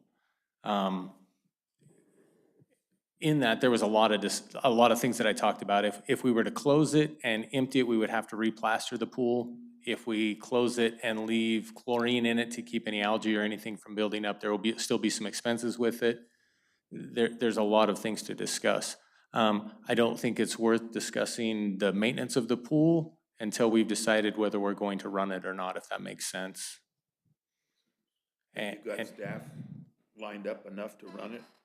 I have not flown the position yet. We won't need to hire until, well, we need to hire this month and have people ready to go the first week of June.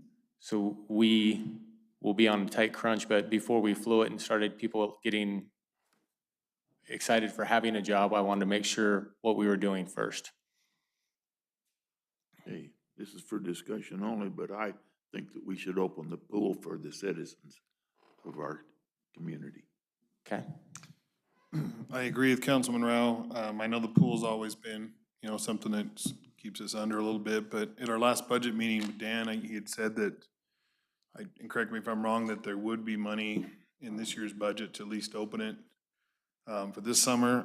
If that is true, I think we keep it open because, obviously, it might be a year-to-year thing, but lifeguards, as far as how many normally do we need, 3 or 4? No, we need 6 lifeguards. Okay. The hours that they work, once we set the schedule and stuff, we're not gonna change that.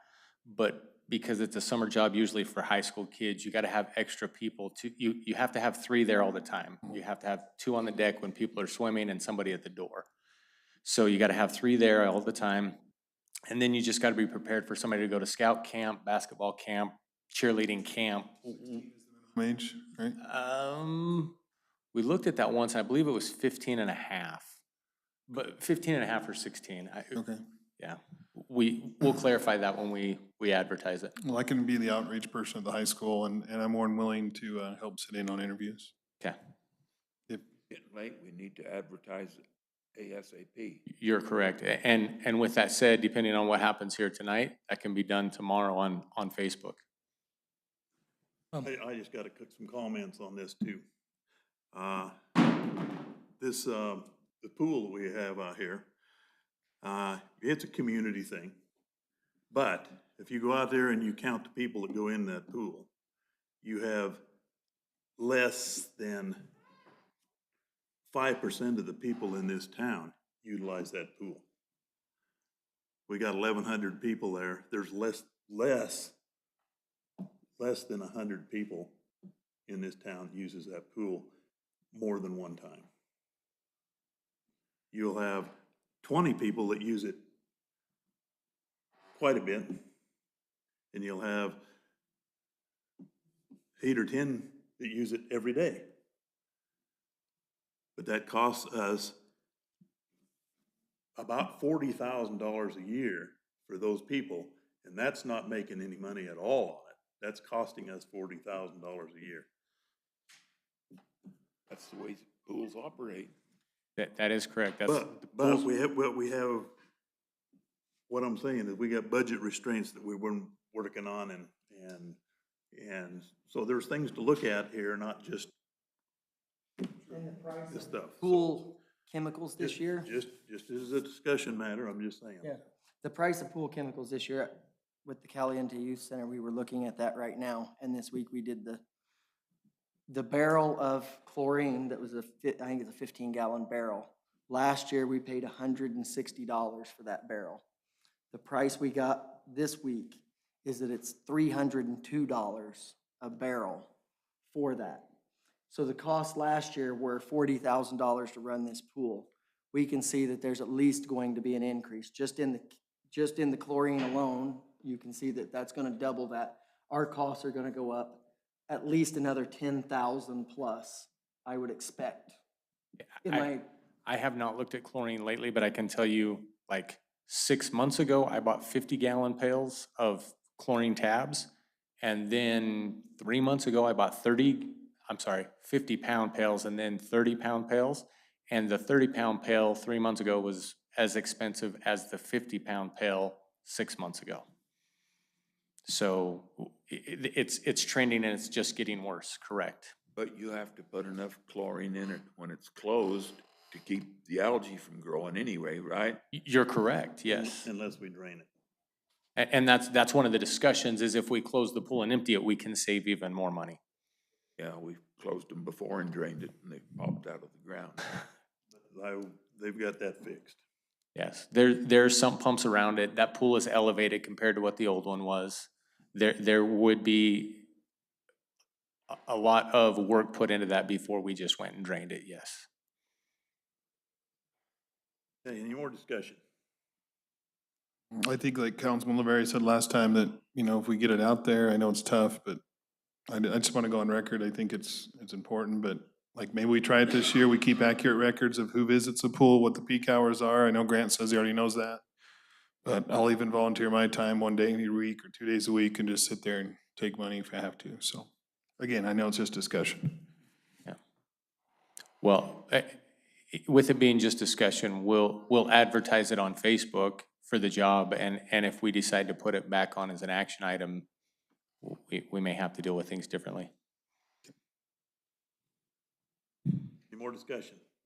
No, except I didn't hear from Councilman LaVerry on this. Any comments, Mr. LaVerry? Maybe we lost him.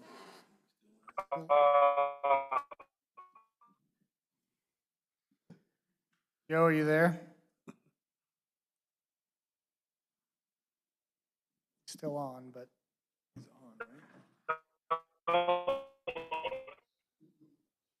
Joe, your reception's pretty bad, man. We can't hear you.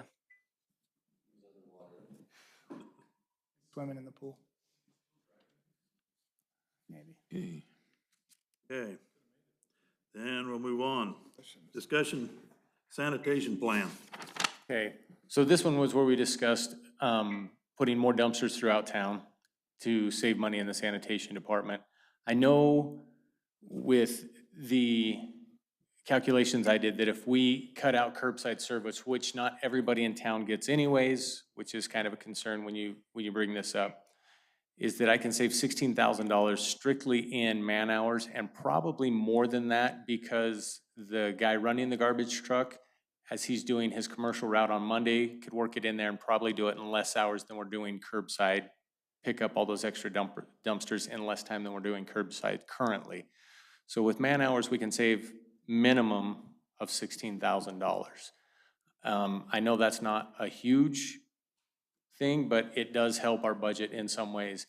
The issue will then become the service that the citizens of Caliani are getting, because I've gone around with Jim before he left.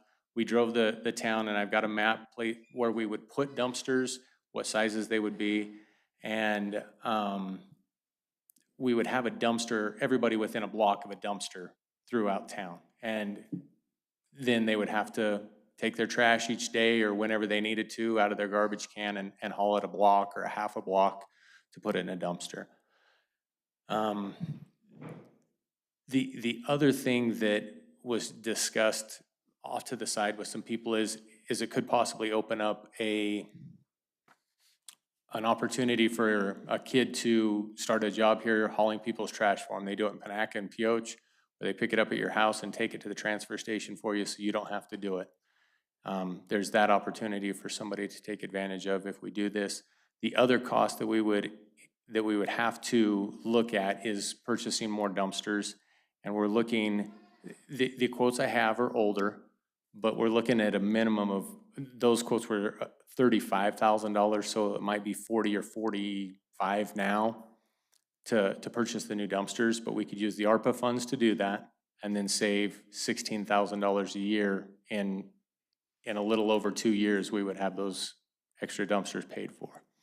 I don't know if we want to discuss that more. I know there was thoughts both ways on it last time we talked about it a little bit. Being just talking about dumpsters, by regulation, they need lids on them. Okay. There's a lot of dumpsters that don't have lids, or they're broken up in pieces, the plastic ones. Yes, and okay, I was gonna say that will increase our cost of the current dumpsters that we need to look at and move on. Okay, you'll Yes. cut that down and don't have to make a work order? You don't have to make a work order. All right, thank you. Any more discussion on sanitation? I don't know.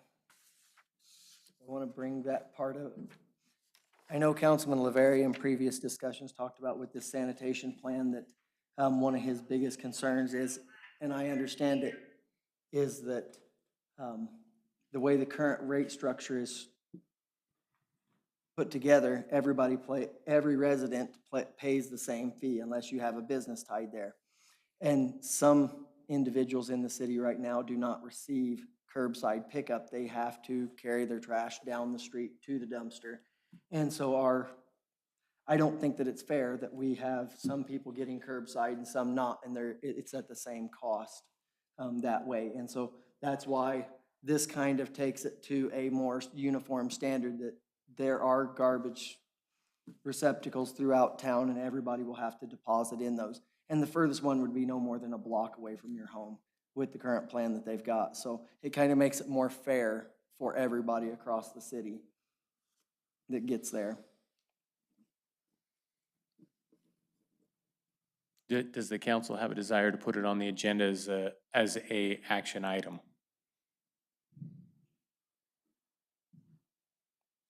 Guess not. Shouldn't be necessary if that's an efficient way to run it. You might have to go after the second time and notify the people and knock on the door or something if they haven't got the word. I agree that, We'll definitely advertise very hard about it, then I will put on the, because I know there was, you know what, I won't even go there. So I'll put it on the agenda, I'll get a quotes on dumpsters, and I'll put that on the agenda then, move that direction. yeah, I think the communication of the citizens needs to be the most paramount thing as far as, you know, not just Facebook, online, but even flyers. And bills. And going door to door, like Councilman Rouse said, and in the utility bills, and like everything else, people don't like change, and it might take a couple weeks or months to, if approved, as far as to get people trained to do that, so. Okay, and you have more discussion on this?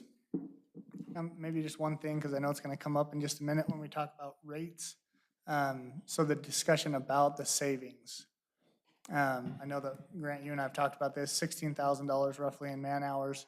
However, those man hours, especially when we hire another individual, I mean, those man hours are still going to get worked, and we're still going to pay those man hours. They just might be in a different part of the budget. Some of them might still be in waste and trash, you know, but some of them will be elsewhere. And so I guess just when we get to the topic of rates, I don't know that this change, though it might save money in trash, we have to consider the rates that we talk about changing. Some of them may need to increase or decrease or not go up as much based on that discussion, I guess. Yeah, because it's just a reallocation of funds. We're not saving any money there. It's just reallocating which budget it's coming Right, when we're talking about wages. Now, maybe there's other savings. But there should be increased productivity, right? We can do other things that you guys are looking for with those hours. Right, right. And so maybe those hours are gonna be in parks or else they might be. Streets, buildings and grounds, yeah. Exactly. Okay, we'll move on. Item E, approve or deny sewer rate increase.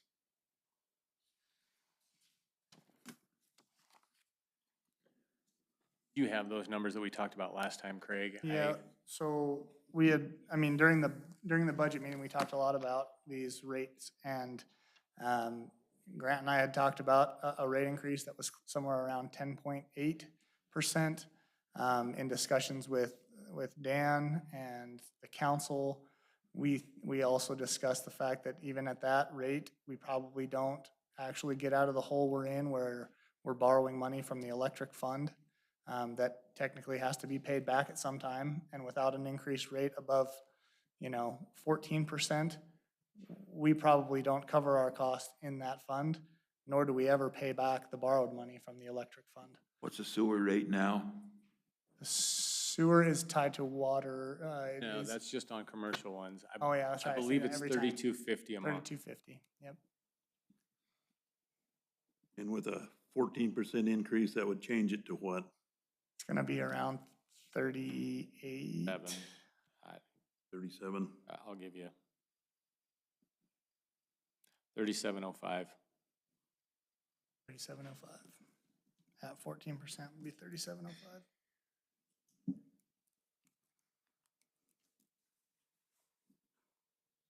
Essentially about, what, $5?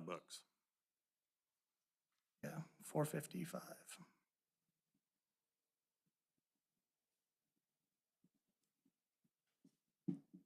How much would that be? $4.55 increase. Per month, At what percent? 14%. And that, I mean, I guess just to clarify that again, I mean, that 14% is really what we think would be required to have that fund operate as it's supposed to, fund itself. Those enterprise funds are essentially functioning as private entities or businesses, and so they need to fund themselves. And so that 14% allows it to operate the way it was intended. And potentially pay back electric fund a little bit. But included in this discussion has to be the fact that wages will go up again next year. Costs of supplies will go up again next year. Everything is going to continue to move like it always does. And I think it would behoove the council to consider a scheduled annual rate increase so that it doesn't always have to be a big topic, nor does it have to be a big fight, because we know it has to happen. And I think citizens understand that, but the city's been very generous with their money, I guess, in allowing those rates to stay the same for a long time. And that's why we're looking at a 14% increase just to break even in that fund. And that's the same discussion for the next two. We've absorbed a lot of those small increases over the years where we've had profit and we were making some money, and we've slowly diminished that down to where now we're not putting any money in the bank anymore. In fact, it's borrowing from other ones to fill that hole in. So this is what we need to do. Any further discussion? I'll entertain a motion. I make a motion that we approve the sewer rate increase of 14%.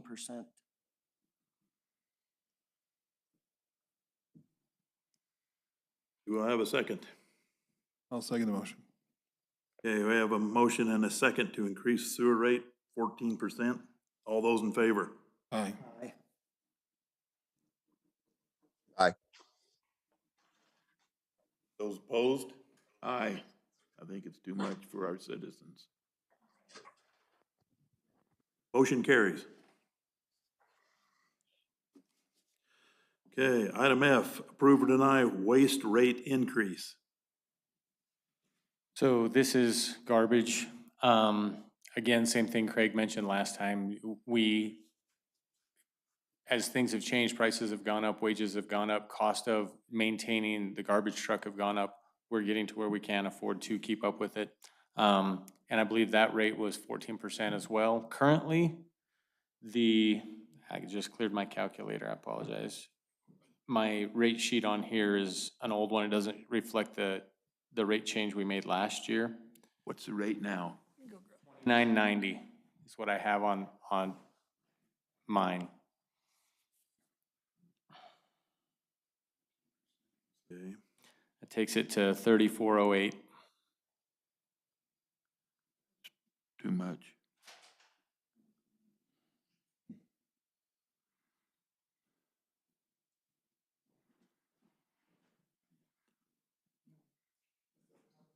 That's the old one too. What do you have, Grant? I have $29.90 is what I had as the current rate. I think that's probably what it is currently. This previous was 26. Yeah.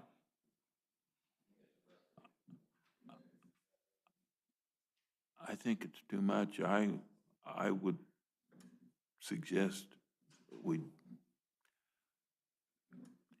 increase it no more than 10%, which is a hell of a lot. And that would make it $2.99 more.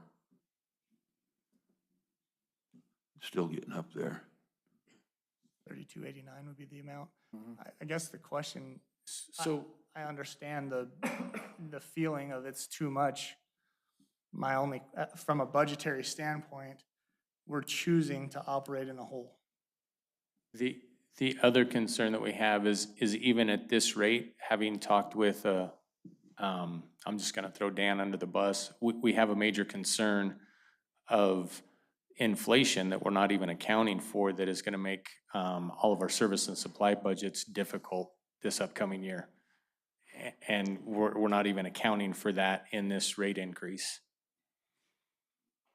I mean, in our last budget, they explained the money we have to pull And from we're the not electric. accounting for the inflation that our citizens are going through too. You're right. I mean, I think that is true. But I just wanted to comment, this is where my issue, if we're gonna, the fourth employee, also, if we're gonna cut services, there's another service that maybe that fourth employee is not needed any longer.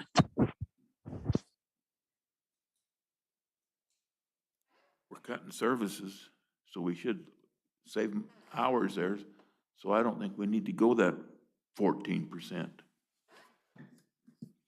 this was at the past cost, and we're gonna make the citizens carry their trash now to a dumpster. That's gonna be a lot less trips for our crew.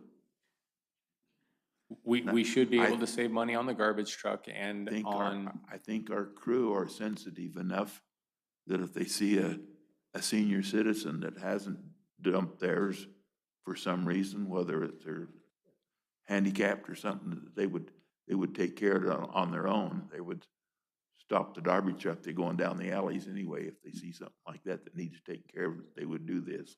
Well, I think you might run into, I mean, that's kind of a sticky situation, but I will say that I think as citizens, as a community, we can definitely do that as neighbors.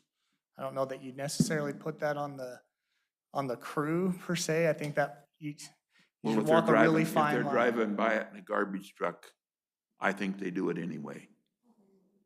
I don't disagree with you. All I'm saying is that And they are citizens too. I completely agree. I do think that we have to consider the fact that anytime we're doing city work, there's liability issues also that have to be considered. Not that you can't do a good deed, but many good deeds go punished. And it is something to consider. And certainly, any one of us can go do that at any point in time, not necessarily try to blame it or pin it on. Tommy, I understand what you're saying. And my concern is to have it said from the council that we should do that, is that how many citizens will say, well, you're doing it for them, you need to do it for me too. And I just don't want to get put in that situation. And my comment behind this is, I don't want the rate increase ever myself as a citizen, or I've got friends that cannot literally afford this rate increase, and I get that.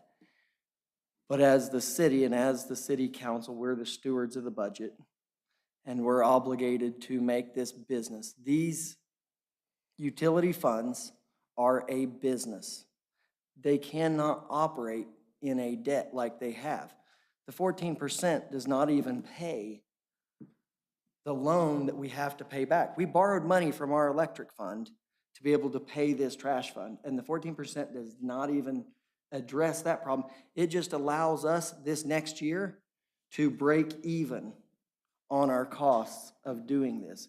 It's the bare minimum that we can do and still run a business. Otherwise, we're going to be losing money and have to be borrowing from Peter to pay Paul. And you can't run a business like that. And I don't want the increase. I know that it hurts the citizens. I know those things are there, but at the end of the day, it's a business, and we have to run these utility funds as a business. And so changing that rate is what the math is. The math says 14% is the minimum. Just to be able to break even, we've got to do that. So I make a motion that we approve a 14% increase on the waste. Regrettably, I second. We have a motion and a second to increase the rates to 14% on our waste rates. All those in favor? Aye. Aye. Are you there, Joe? Is Joe still on there? He's still logged Still on. on, but I'm not sure if you can hear. Joe, are you still there?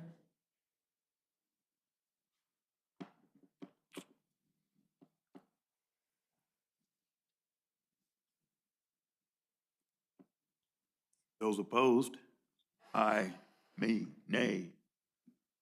I oppose. Okay. I oppose on that one. Yeah. Okay, so that's two. Yeah, I'm here. What's it? We heard you, Joe. Thank you. Okay. Okay, that's 2 for and 2 against. Okay, I have to vote in favor. Motion carries.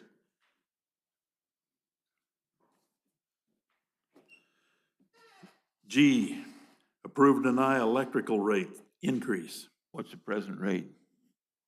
It is 11 point, .11300 to, it's 11, almost 11 and a half cents. oh, yeah. 0.114. Oh, sorry, yes, you're right. That was the previous rate. I'm sorry, you're right. 485. 4852, I believe it is that right? 0.11485 2. cents per kilowatt hour. Oh, well, Hey, gentlemen, It's 11 cents.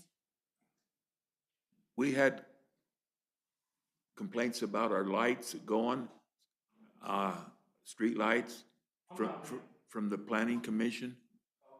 And so just as citizens, if you see something gone, would you either let me know or let the city hall know so that we can get them taken care of?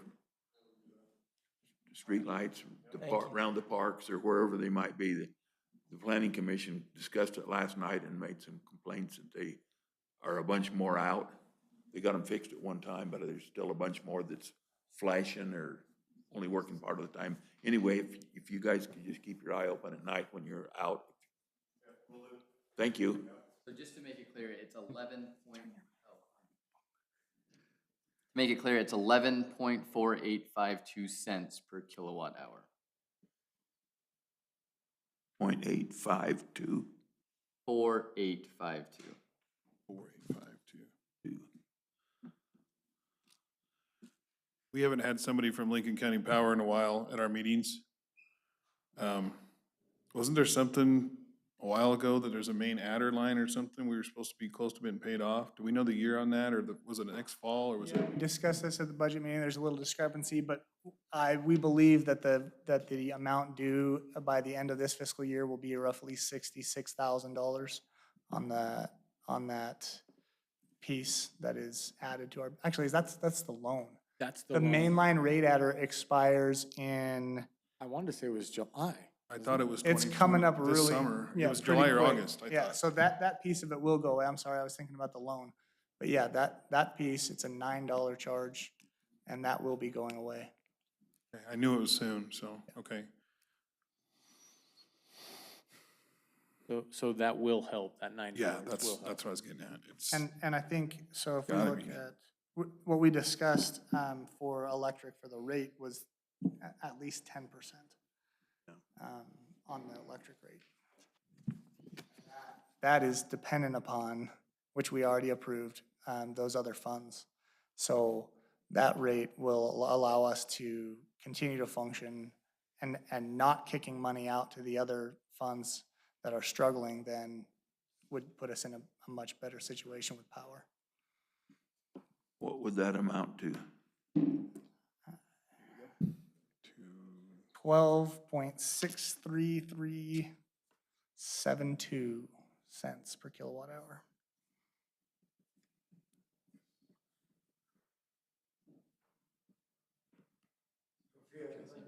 We want to go out that far, or do we just want to make it No, you don't have to. 12.63 cents per kilowatt hour? You could do that, or you could do 12.64, however far we. I again think that's too much, and I will make a motion, we change it to exactly 12 cents. Talking, that'd be like a 5%, roughly a 5% increase. And that, I guess, just, we're considering the same thing. It's the same discussion, I guess, is those funds are getting That was a killed. motion.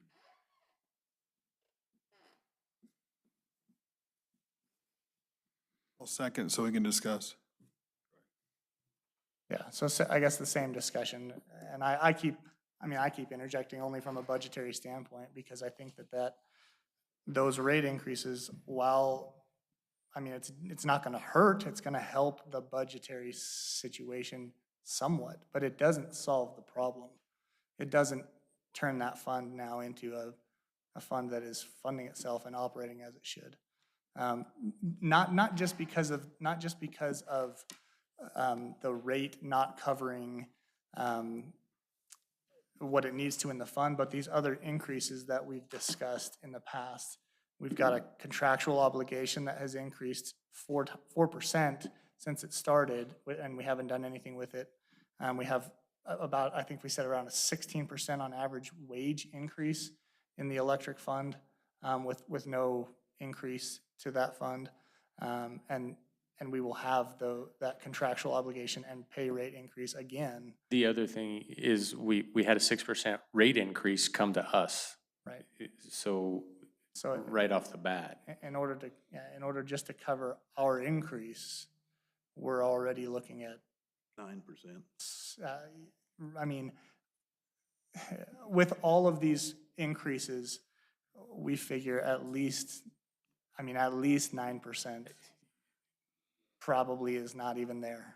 That's, when me and you talked about it, we talked about 9.9, and we're still concerned that Yeah. it wasn't covering everything. But if we get the other departments carrying themselves, so we're not borrowing money from the power department, that might work. Okay, there's a motion on the table. And a second. Huh? Yeah, it's just a, Yeah, and a second for, what is it, about a 5% raise? He said to exactly 12 Raise cents it per to kilowatt hour, Exactly 12 cents. which is a 4.48. Percent. All those in favor? Aye. Those opposed? Aye.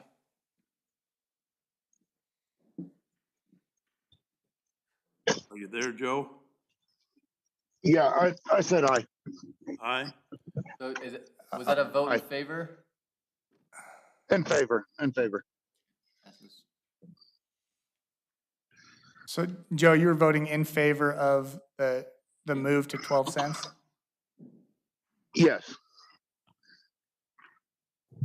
Okay, so we got It's 3. 3-1. Okay, motion is, carries then, yes.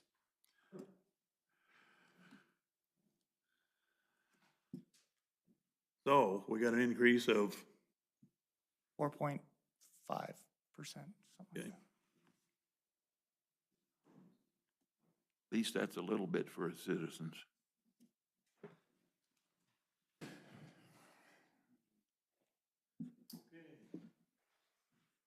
Item H, discussion possible action, budget meeting, any and all actions and items necessary to prepare the annual budget for the fiscal year 2023. Finally. Dan, don't come in and rain on our parade after all that. Just kidding. And you got like 30 seconds. Have you been writing down all these raises? Dan, have you been writing down all these raises? You see what calendar I'm still using? 2018.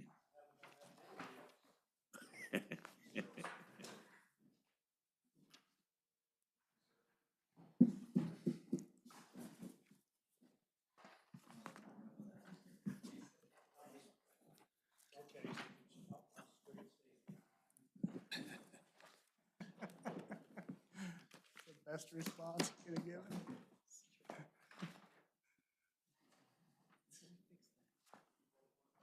Yes, please.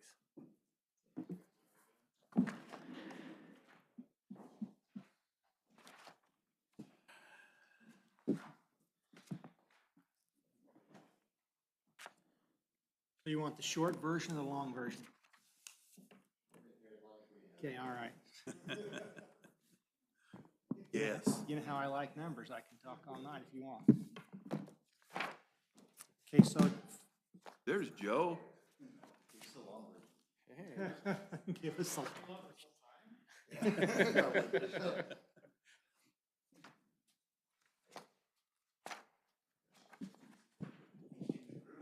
Figured it was safe to come in now, huh? Cops were there even, huh, tonight? That's who you were avoiding. For a minute. No. I wanted to see her in person.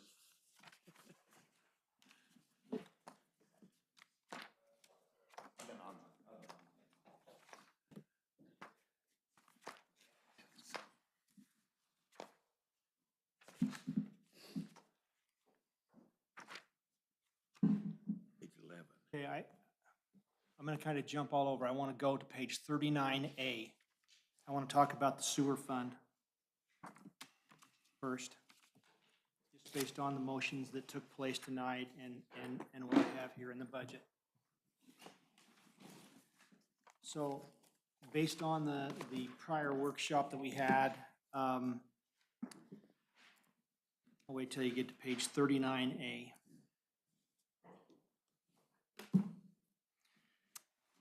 This is a sewer utility fund. You can see I have highlighted there in yellow the $233,700.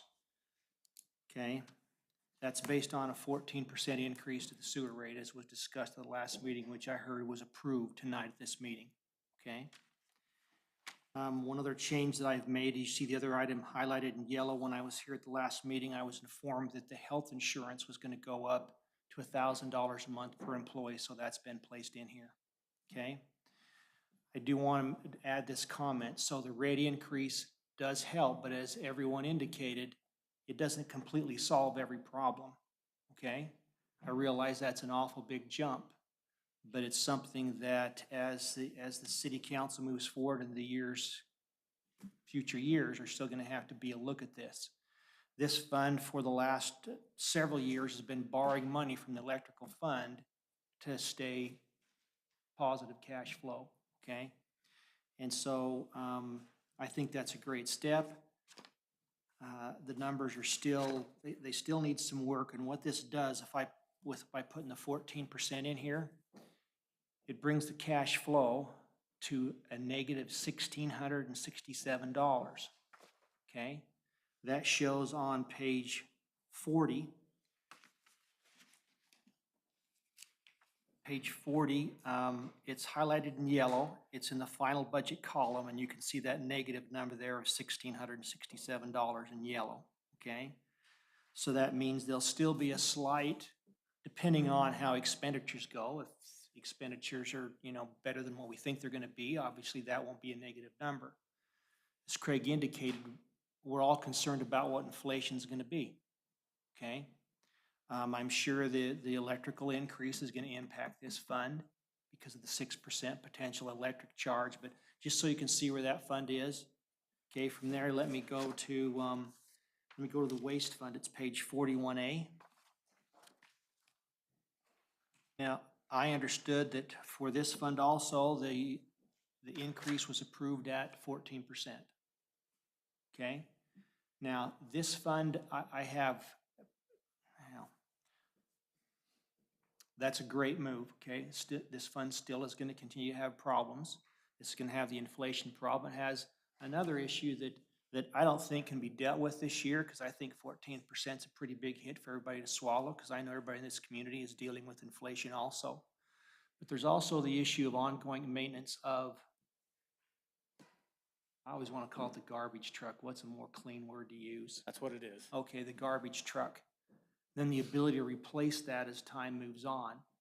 And so this doesn't necessarily put money aside in the capital replacement fund, even though I do know you have the marijuana money that is set aside for some capital improvement, and that could take the place of this, okay? But this fund also struggles because you don't have the Nevada Division of Forestry employees anymore, and that took a big hit on the city when their services are no longer available. That's nothing that you as a city council had any control over, and I just think everybody, especially citizens too, need to understand that with that drop of really cheap labor, it really increased the cost for this particular fund, okay? But I have factored that into the budget, okay? From there, I want to go to the electrical fund. So tonight, as I understand it, now I'm on page 43B. Electrical fund, when I left the prior meeting, I actually factored in here, and I'll wait till you get there. I factored in here a 10% increase to the $1,390,400. So I'll back that down to, was it 4.9? 4.48. 4 point, okay, I'm gonna do 4.5, okay. 4.5, yeah. Okay. So that would adjust it down. So a couple of things that were additionally adjusted in the electrical fund. The group insurance has just been increased just a bit, and so all these funds have a group insurance increase in them, but so you understand how that works, because the Public Utilities Department works in a lot of different funds. That increase for the health insurance is just sprinkled through this entire budget. Okay, the only place, it's sprinkled through every budget, all right? So if you look at each one of these individual group insurance line items in here, it won't look like it's that big, but you have to accumulate them together to determine, you know, what the real significant increases are. Where is that on here? Okay, I failed to highlight this, but on the same page where the revenues are on page 43B, it's almost halfway down the page, okay? You see electricity. You see a number of 638,000 in 2020. The 2022 budget was at 721,000. So based on information from the last meeting with a 6% increase estimate, electricity is budgeted at 764,000. Can you see where I'm at on page 43B? So there are two 43Bs, just to let you know. There's it's the Problem first is- 43B. And it's about 2/3 of the way down. Okay, you know, so that would be 43A. Damn, on the revenue page. Okay, I apologize. You see the electricity there where I've increased it to $764,000. That's the potential 6% increase. And then if you turn to page, let me find this.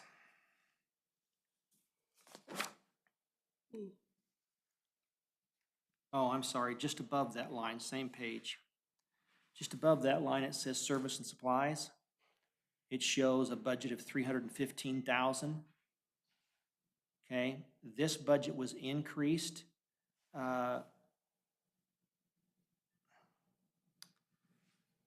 It's my understanding that the maintenance contract's going to increase.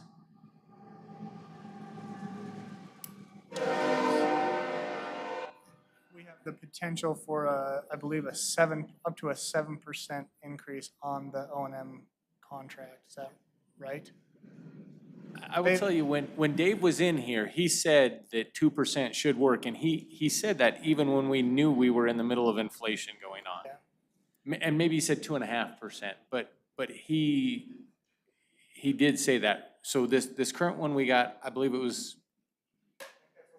Whatever he said were factoring in going forward is what they did this year. Yeah, it was a 2% this year. I think it was 2. But our contract does give them the ability to do it, I think, up to 7%. no, it's unlimited to the factor of the Mountain West Region CPI or something. Oh, okay, yeah. It's based on the consumer price index. So based on the prior meeting, I left believing it was 8%. 8. Okay, so I factored 8% in here, okay? So with that, all right, let me take you to page 44.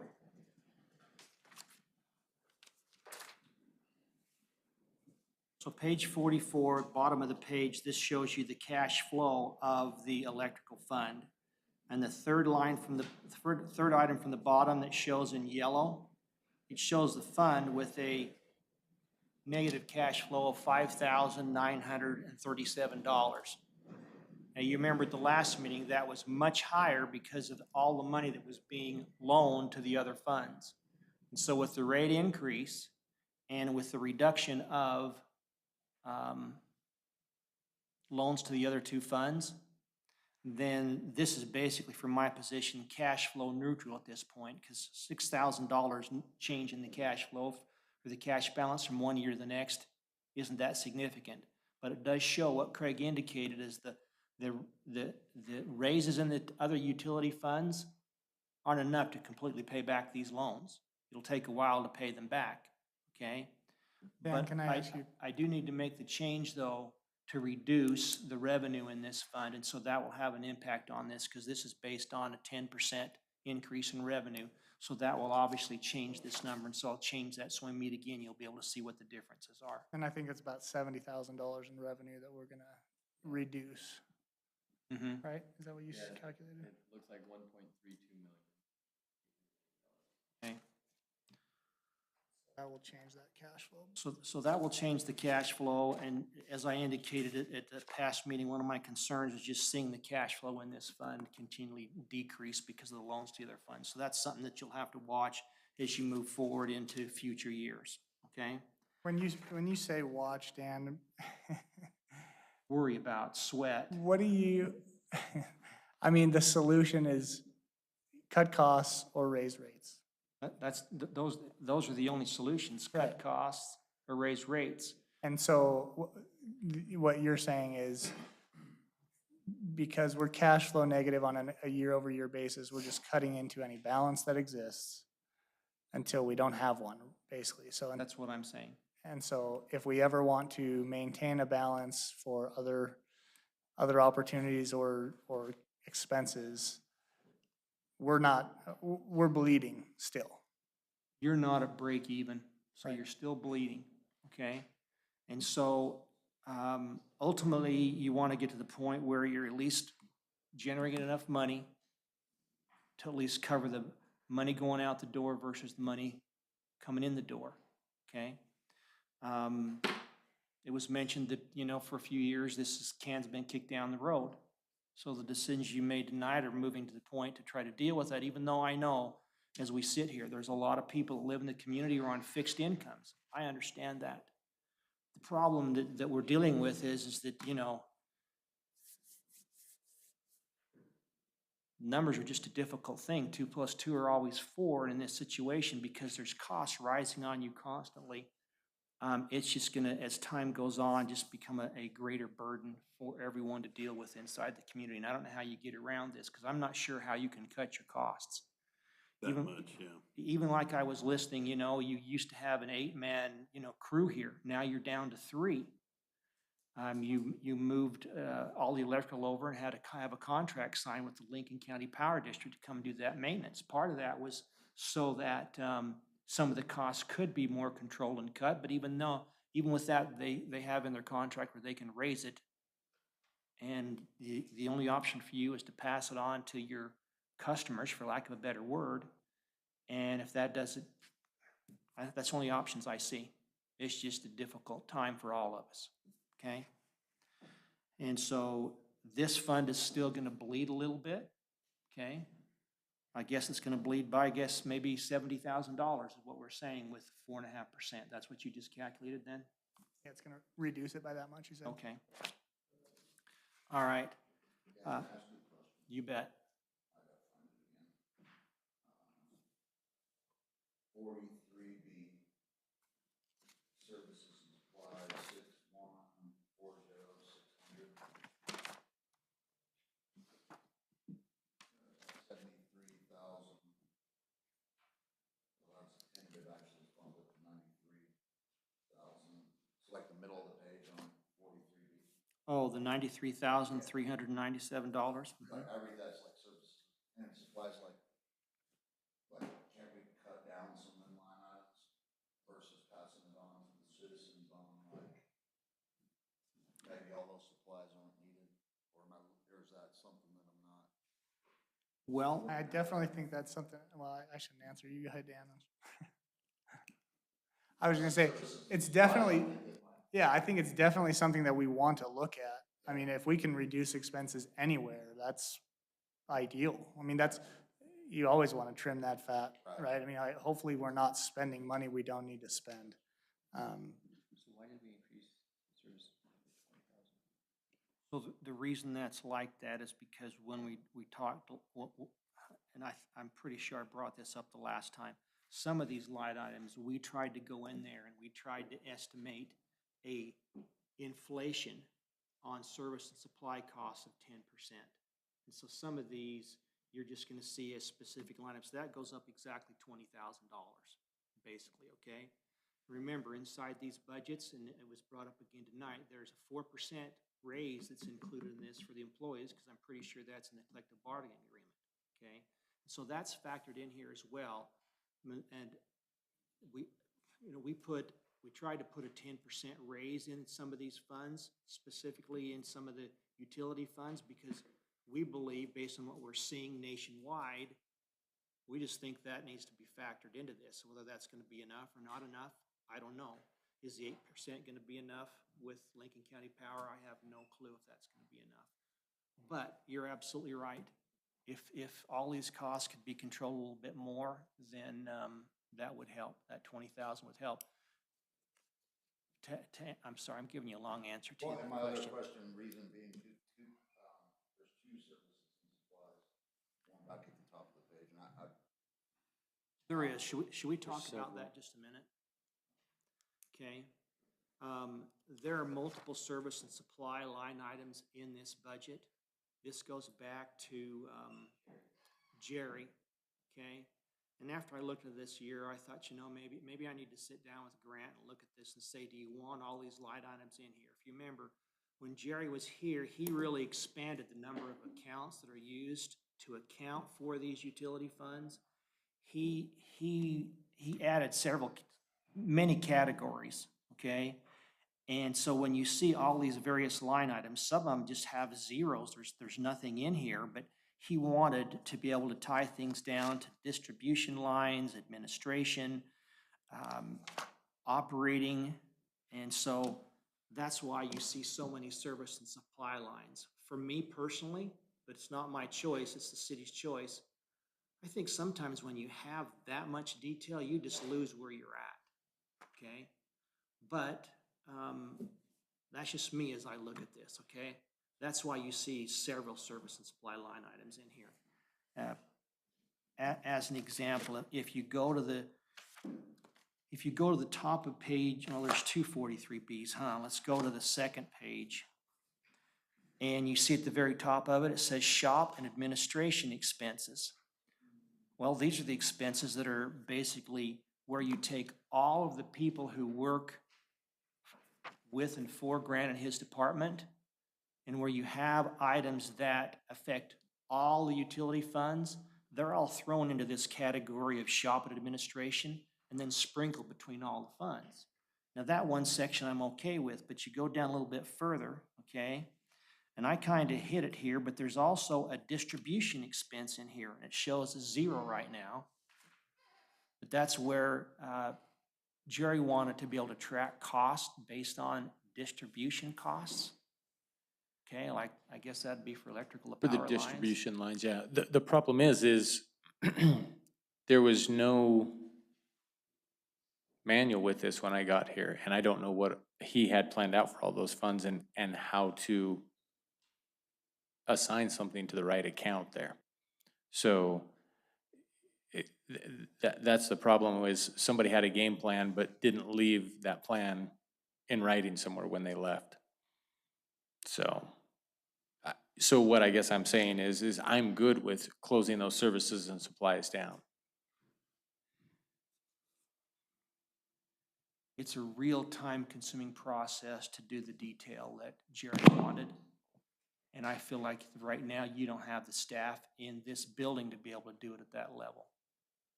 So Joe's got a real good comment. Why do we have so many service and supply lines or lines in this budget? That's why. It's following that precedent he set.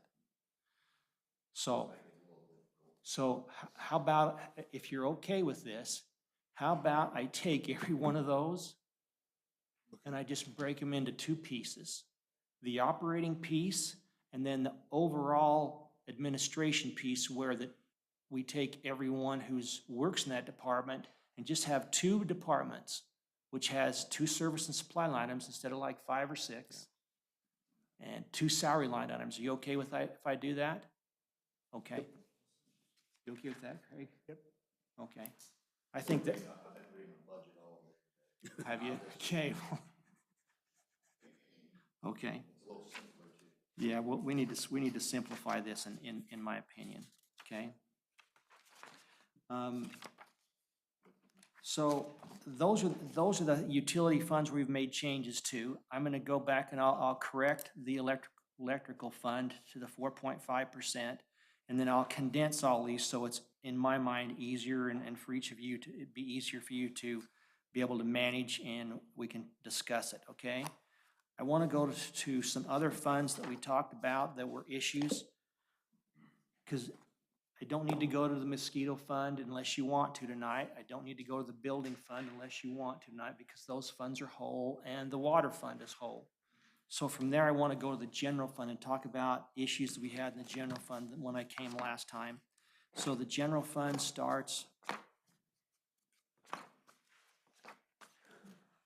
Starts on page 11. So, I'll wait till y'all get there. So from the last meeting that I was at, we had discussed some of the items highlighted in yellow on page 11, and we really didn't make any changes to this page. The one thing we did is and I discussed at the last meeting where we had rent in here, the second line with yellow on it, where all those are dashes. There was the thought that there was rent coming in from the sheriff's contract with the county. There's no rent being paid by the county to use the building, the office upstairs, and so the rents, anything in there was removed, okay? If you turn on to page 12, we really don't have any changes on page 12 from the last time we met. Page 13, okay? Changes that were made. We did make some adjustments on this to increase the health insurance from $23,000, I'm on page 13 now, I'm sorry. From $23,000 to $24,000, okay? We'd already talked about the grant administrator at the last time, and then on page 14, under public safety for the sheriff's office, we had the sheriff's department paying rent. I have now removed that from the budget. It was about in the two yellow cells you see there towards the bottom of the page. In the 2022 year, there was a number there, and in the 23 year, there was a number there close to the $10,600 that exists in the tentative approved budget. So by removing those out of here, that's helped the ending fund balance for the general fund budget. And on page 15, just one other change that was made. I put this in here to discuss this with you. This is the cemetery fund. And in the 63022 column, it's highlighted in yellow. The service and supplies were budgeted at $4,545. You can see service and supplies for 20 were $853, and for 21 they were only $8. You with me on that? Yep. So there's no way in my mind you're going to spend anywhere near even the $1,500 or the $4,000 was there.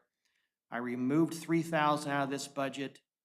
You didn't necessarily, it's just for discussion. But by doing so, if you turn to page 16, if you remember at the last meeting, we were trying to get the ending fund balance to be above this $27,943.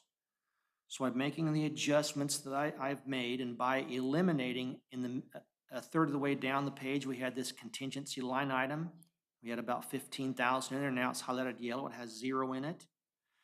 This gets the ending fund balance above the required minimum of $27,943 to $33,655, which would meet statutory requirement.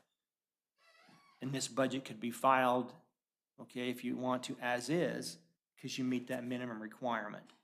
The only way this would possibly change is if there were going to be some cemetery expenses that would be significant, but my gut feeling is that's not going to happen. No, we don't have any plans to do anything in the cemetery. Most of the things that happen in the cemetery are fee-driven. So if we do something that costs us money, it's typically covered. Okay. So that would be covered. Okay, page 17. As I went through my notes from the last meeting, if you recall, we did discuss the room tax rates, and we discussed the fact the room tax fund had a 0 ending balance because we're taking all the money out of the room tax fund and moving it to the general fund and moving it to the parks fund, so both of those funds had enough money to operate with, okay? And so my concern is that let me start towards the bottom of the page. There is a transfer to the Parks and Recreation Fund of $50,000 and a transfer of $75,000 to the general fund, so $100,000. So that works for the 23 budget year, but the amount of room tax that comes in isn't $100,000 a year.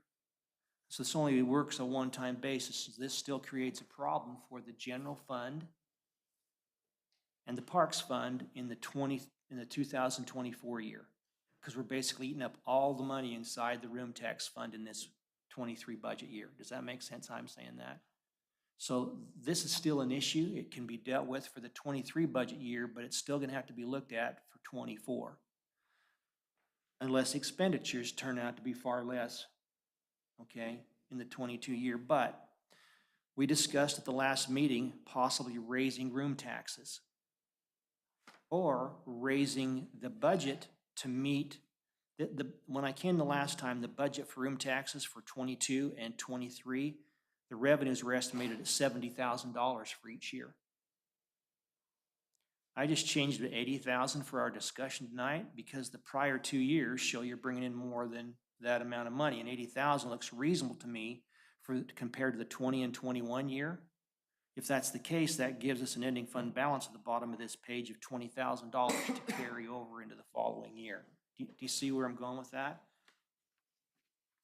Are you okay with that?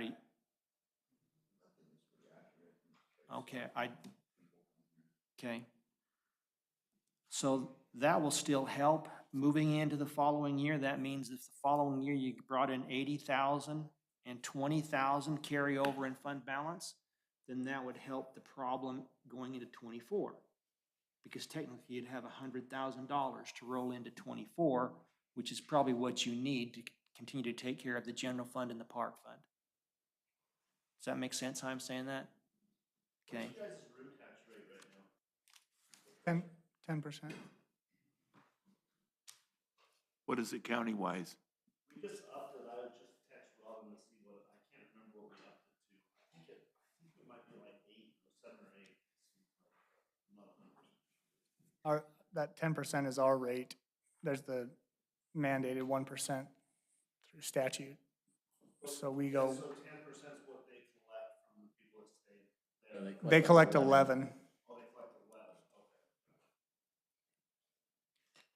And I think that's kind of the discussion there is, you know, if we feel like we need to look at that, that is a cost that is passed on to not our citizens and not our businesses necessarily. It's passed on to tourists or those who come and stay, and so it's something that we can consider if we need to. Just to echo what Craig's saying, this is one area where you have the ability to raise revenue to help out the governmental funds, the non-utility funds. Because this could then help out the general fund, it could help out the parks fund, and this doesn't impact any of the citizens that live here. It only impacts those who are driving through. It's more like the Las Vegas model. Make all the tourists pay for everything in Las Vegas through room taxes. It'd be the same approach, okay? So it's something you can consider to help the situation as you move forward. Right now, the tax rate is as high as it can be. The property taxes, depending on new construction, I don't know if that's going to increase or not increase for you. If you go to page 18.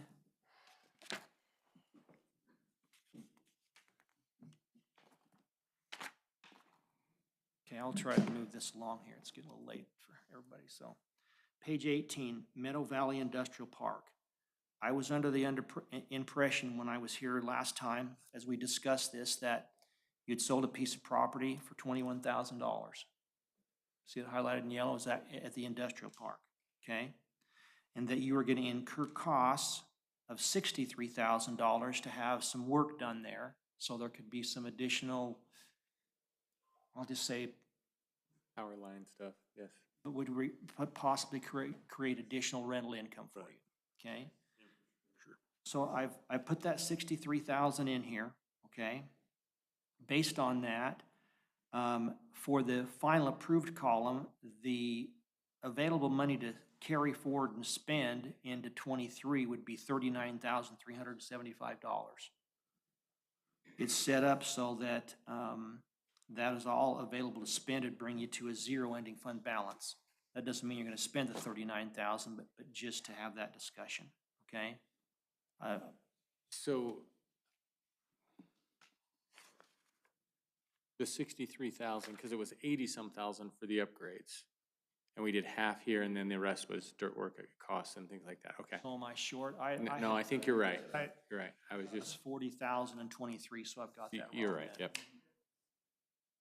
You were correct. Correct? Yes. You're correct. All right. First time ever. It is, that's how it's feeling. Okay. Page 19.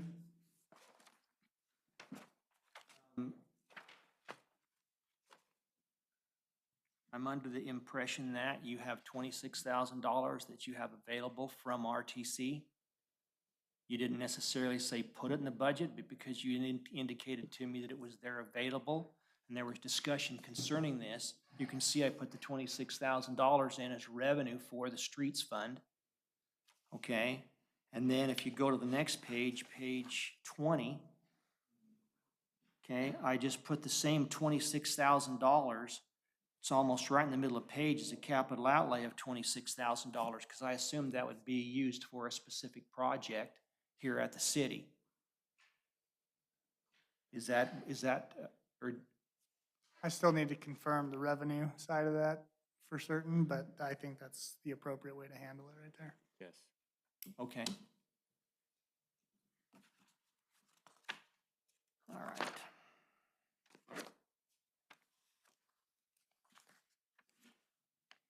Okay, I just want to go to one other page.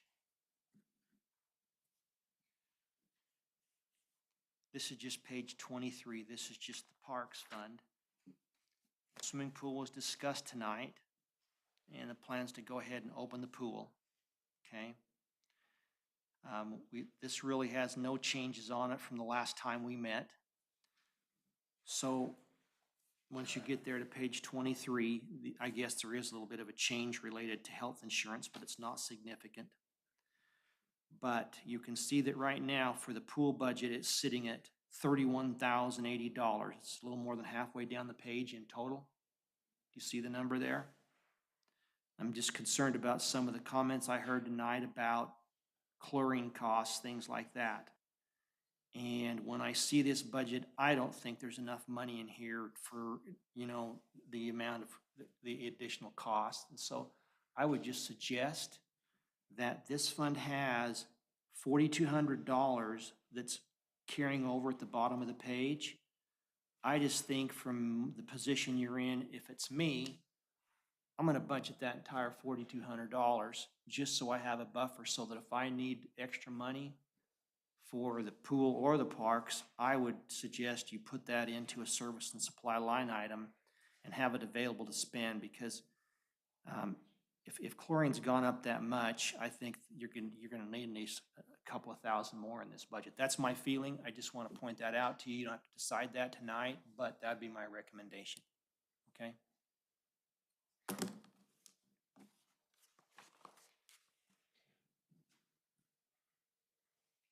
So if we leave it where it's at, we can't get it. You can't touch it. It's I think locked- we need to do that. It's locked then. out. I was just looking at several things, and he's already bumped the fuel up for the pool and the parks, which was one of the first places I was looking, but if you're breaking these or combining these service and supply accounts anyways, if you just put them in there, I think we're good. Okay, is it okay? Do you want 100% in pool, or do you want a part of it allocated between the two? From a budget point of view, frankly, from a compliance issue, it doesn't matter, because these are both deemed a culture and recreation item, and so it just needs to be in one or the other. You want me to put it in the pool, or? Cool. I would say split it up. Okay. 50-50? 30, Yeah, no. 70-30? 70-30 Be pool, able to use whatever anyway. So 70-30 pool. Okay. Looking at, You could essentially move it between either one if you needed to. can. Yeah, that's a. So to me, either way you put it, it's fine. It doesn't make any difference in this particular case. Okay? I was looking at something else when and I missed what are we breaking up? I missed the piece that we're breaking up. Ending fund balance on the bottom right-hand corner of the page at $4,200. Okay. We're gonna take that and, Put it up so it and zeros. rather than put an ending fund balance, we're gonna go ahead and pull it out of there and make it usable for you. Okay? Okay.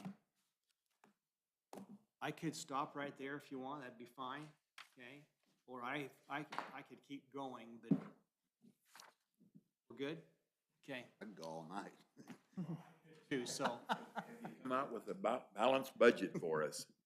um, Not now. Our electrical's in trouble. if I look at all these numbers in here right this minute, I only see one fund that is, well, okay. I feel like the governmental funds with what's in here right now is balanced, okay? Balance, but still going in the wrong direction. I'm really But- trying to pick my words here tonight, huh? It's a balanced budget. This can go in, this meets all NRS requirements, okay? Last time I was here, you just said, tell me the problems, Dan, and just cut through all the BS. Okay, so let me just cut through the BS, all right? Can I say that? You'll take that out of the minutes? I won't put it in. You won't put in the paper?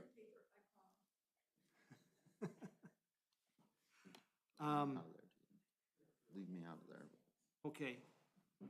Page 16. We're balanced, but this is my concern.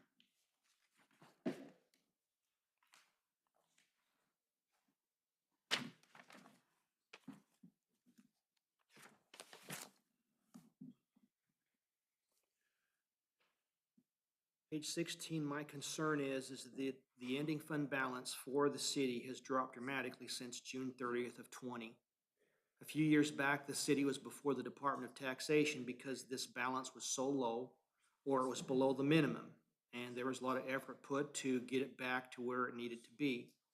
I'm just concerned as that drops, and the only way this fund balance meets the minimum requirement of over $27,000 is with $75,000 from the room tax fund. That's a concern for me, more for future years than this year, because I know this is a one-time, you're gonna make it. It's gonna be the following year that I'm very concerned about, okay? Even then, I think this is still a pretty tight budget, okay? So I'm concerned about that. I'm concerned about the room tax, as I indicated to you, because the room tax fund has generally had a real significant ending fund balance of in the $120,000. It's gone, okay, with what we're doing here. Well, not gone, there's 20,000, okay?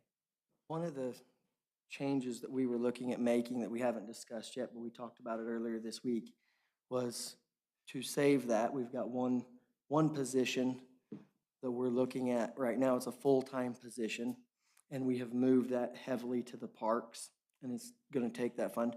We're going to move that position to a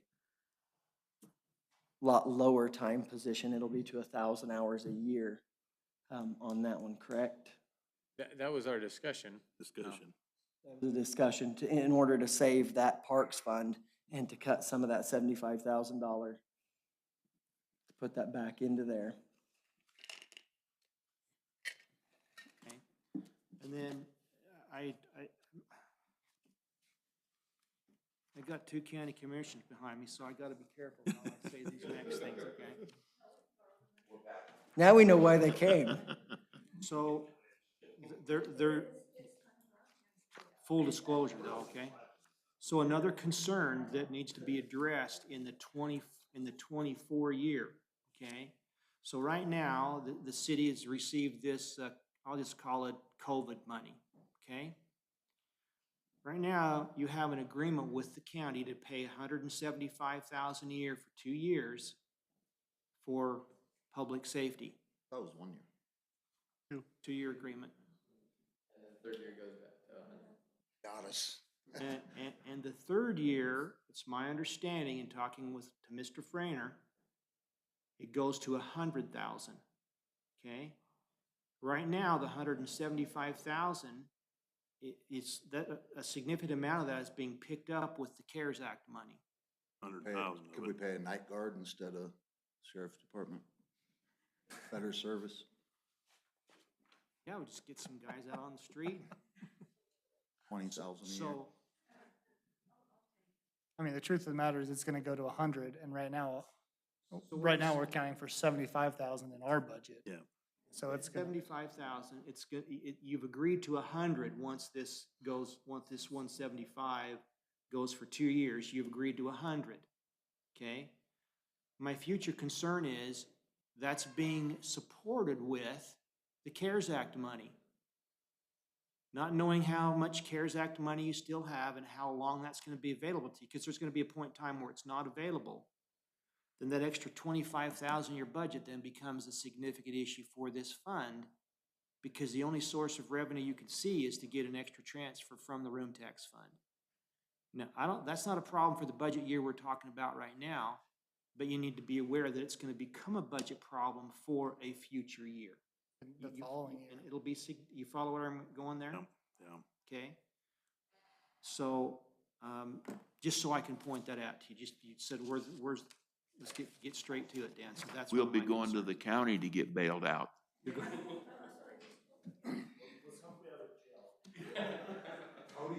Christensen and John Alstrom wanted to, remember that, just cut the services all together. I like the Go back security, to I that like the route. security guard, Night guard, night watchman. night guard. Well, we already got highway patrol. We don't need 2 highway patrols. Got Lincoln Highway Patrol and State Highway Patrol. I'm gonna get, okay, I was gonna make a Talking comment budget. about, the highway patrol, but I need to just move on. He's gotta be nice. Did he get you again? There's like, Highway Patrol is good. State Highway Patrol's good. Did that highway patrol get you again? I need to talk about this off the record later. You know how many highway patrolmen were in Lincoln County on Monday? That's why, do you think we need all these additional? I Police down here? have never seen so many in here at one time. I figured you called them and told them to watch for me or something. No. Usually 9 or 10. But then you got double Highway Patrol, the county ones. Do you put that on as a travel expense? Let's see. I know I need nothing. to see them. Okay, we better get back I to. did come here to see them. Yep, let's get back on target here. It's late. And so there's those issues, and that covers my concerns with the governmental funds. The utility funds, we've really talked about the utility issues. I'm concerned with the electrical fund and the increases that are happening there. They're out of your control, okay? I'm concerned about that fund, not today, right now, with the adjustments you've made, but it's gonna have negative cash flow. Then I'm concerned about your ability as time goes on with sanitation or solid waste to replace a garbage truck, okay? And maybe that's done through grants. Maybe you can use ARP money or CARES Act money for stuff like that. But that's just another concern that I see with the utility funds, okay? And other than that, the answer is yes, this is a balanced budget with future issues that you'll still have to look at and deal with. I'll move we accept the budget as presented. I'll second that. But doesn't it have to be, we have So- to do some corrections on it? Have to make some corrections, and then there's a requirement, and let me just take you to the front page. We have a public hearing There's a requirement. public hearing, and it's scheduled for, that's May It's 9th. our next meeting. May 19th, there has to be a public hearing to actually, Accept it. The final Budget. budget, or final tentative budget. okay, I know I said I was done, but I'm sorry. There's a couple more things I just want to make you aware of, okay? So PERS, pension contributions. So PERS goes up generally every 2 years. It gets adjusted every 2 years.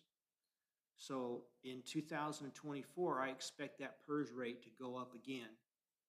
Now, it went up here a year ago, 0.5%. 3 years ago, it went up about 2%. 15 years ago, the contribution rate was at about 14%. Now we're up to 29.75%. Okay? And with I see what's happening with the stock market right now, because that, Down, way down today. okay, I'm concerned, just so you're aware, not this year, but the following year, you're gonna see a PERS increase. You have zero control over that. There's so many things in here that are out of your control. So that goes along with that fund balance issue in the general fund, just so you're aware of that, okay? All right. Thank you. Any questions or? Got a motion in a second. But we can't accept it. Well, we can accept it, I guess, but we can't approve it, because it's gotta be at that meeting. Right. But it's still got a motion in a second to accept it, to move it on to our public. I You're could be amending. wrong, but I don't think it's something that you have to move on. Yeah, we don't have to. This move is to- just, This is just a discussion of the budget items. It'd be a motion if we required him to change something big in the budget or something along those lines. But we don't necessarily have to accept the tentative budget at this point. Okay, So you just want to withdraw your motion? I do. Thank you. I'll make the It's change the we second talked time in about. my life I've said I'll that. condense the service They both supplies. Thanks for your time. I do. Dan?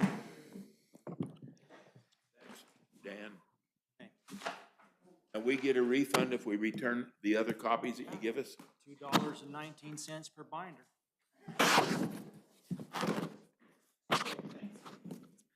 Drive safe. We'll move on. Update concerning ongoing grants administration, city clerk's report, and we might as well put both reports together, so. all right, I'll put both of them together. Quickly, you said? They're included in the packet, so I don't have to hit anything specific. On the grants, you know, we let Spectra know that they were the winner of the bid, and that is moving forward. The utilities, I was surprised that nobody showed up, or maybe they did and then they left. I think that might have been the case, actually. Yeah. But we did have the issue, and several citizens came and may be coming at a future time regarding the meter reads and the issues that were had in some of the routes. But that, I've worked with anybody that has come in. I sent a letter out and let them know I wanted to work with them individually and set up anything that we needed to get that squared away. Most of them, if nothing else, understood our resolution, whether or not they liked it or not. Nobody likes to find out that they owe more money than they thought they did. So that has been tentatively resolved, but we may hear more about that in the future. I've got, all of our quarterly reports have been submitted with one exception. The quarterly economic survey is due next week, so that one will be done. And you can read most of this. I've been appointed to the PAC Executive Committee, so that'll be pretty cool for the city and the meetings that come about with that. What committee? The PACT, Pool PACT, the Okay, PACT right. side. I guess just as an update, I did receive another IRS letter this week related to payroll discrepancies. This one's from 2017. The dollar amount is immaterial. It's irrelevant. It's $60. I think the issue there is that now that we're opening that can, it's just going to keep coming until we get it fully resolved, and that is something that I'm still in the process of doing. Our plan of corrective action was submitted and accepted by the Department of Tax. Same with the tentative budget, and I was going to let Dan know that, but I'll call him after.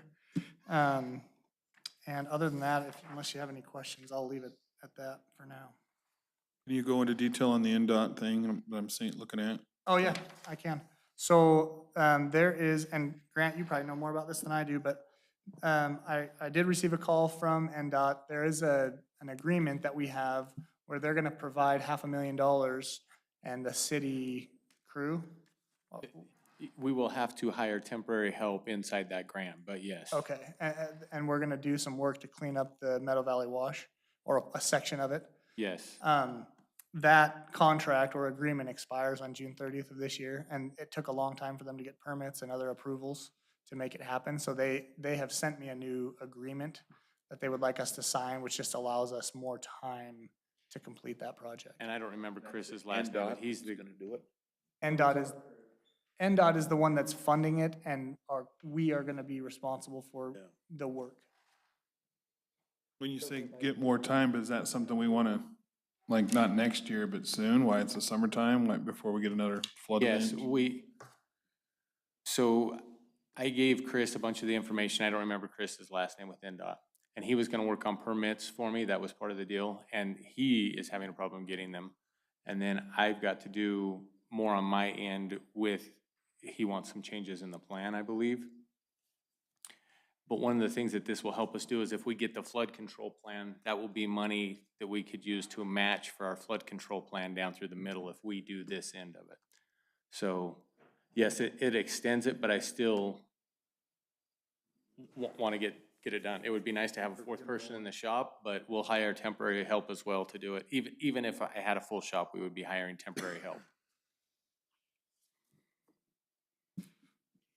That answer your question? I was not sure. Okay. Yes, Okay. I did.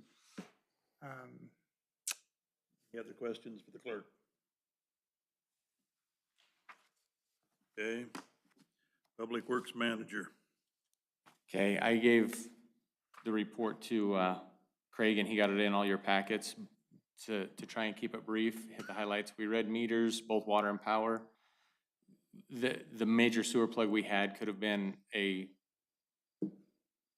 bad thing for the city, but we had somebody see it early and report it to us, and we were able to get it taken care of.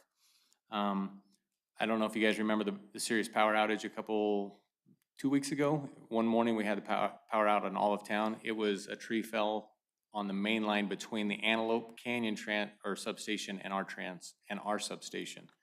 And it was one there by Wilkin Mining and Trucking, I believe is the right one for the perlite plant. There's an old dead tree there, and it fell on the power lines, took them out. Power company come down here, got that taken care of, and it was actually their issue, not ours, because of the line it was on. And like you talked about, Tommy, I have a list of streetlights that I know of, so let's get together and compare notes, and I'll wait to get your notes. Yeah, I don't have any. This is just reports that I've had from the planning commission last night at their meeting. Okay, I've got about 10 lights on my list. There could be some that I'm missing though, and I will get that turned in and get them taken care of. The parks have been busy. We've been mowing. The guys, while they're cleaning sections of the park or working at sections of the park, they also clean the gutters, and they've got most of the highway while they've been doing it. Looks good. We have sprayed all of the parks and all along the highway for dandelions. That's going to be an ongoing deal here for a little bit. We've also sprayed along the walking path for all weeds, and we're getting to alleys next. We got the ADA ramp put in at Dixon Park, and the curb and gutter taken care of, and a section of sidewalk over on US 93 just south of Lincoln Street repaired. We had a pretty serious leak in the compactor of the garbage truck that was repaired. Those are the major things we've had go on. That's my report. I got one deal for you. Okay. I know they worked on the water lines and stuff on the walking path and stuff. I went down on the far end down there, and it's not running at all. And there's never been any water in it. Looks like for the whole year. Okay. For the second bridge down, I don't know what's in between, but I know from the second bridge down To the highway? Okay. There's no water. Okay.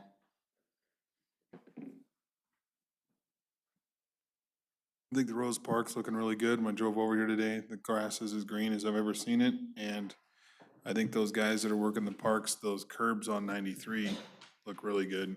Usually you don't see it as, because of the things that are blown in them, but yeah, they're doing good. I'd like to see us take some Roundup and a little sprayer and spray all around them trees so they don't have to ring the trees with the weed eaters. Okay.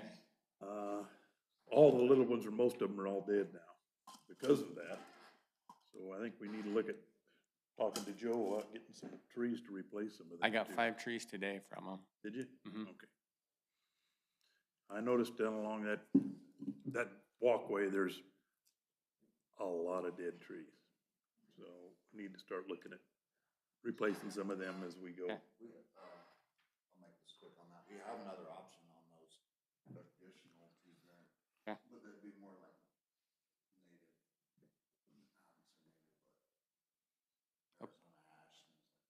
appropriate for our climate. Okay. Seems like the ash trees are doing the best down I there. think they do grow the best, probably. Okay, any questions for, I don't have a question, I just got a remark. You said you'd take care of the lids on the garbage bins. And you and the building inspector, if you guys hand in reports like this, you don't need to read them to us, just, we get them in time, we can look them over, and if we got any questions, we can just give them to you. It'll save you guys' time and ours too.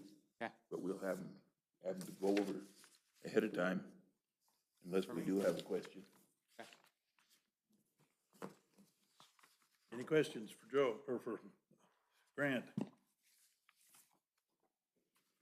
Okay. Discussion of legal issues. Mr. Katsky.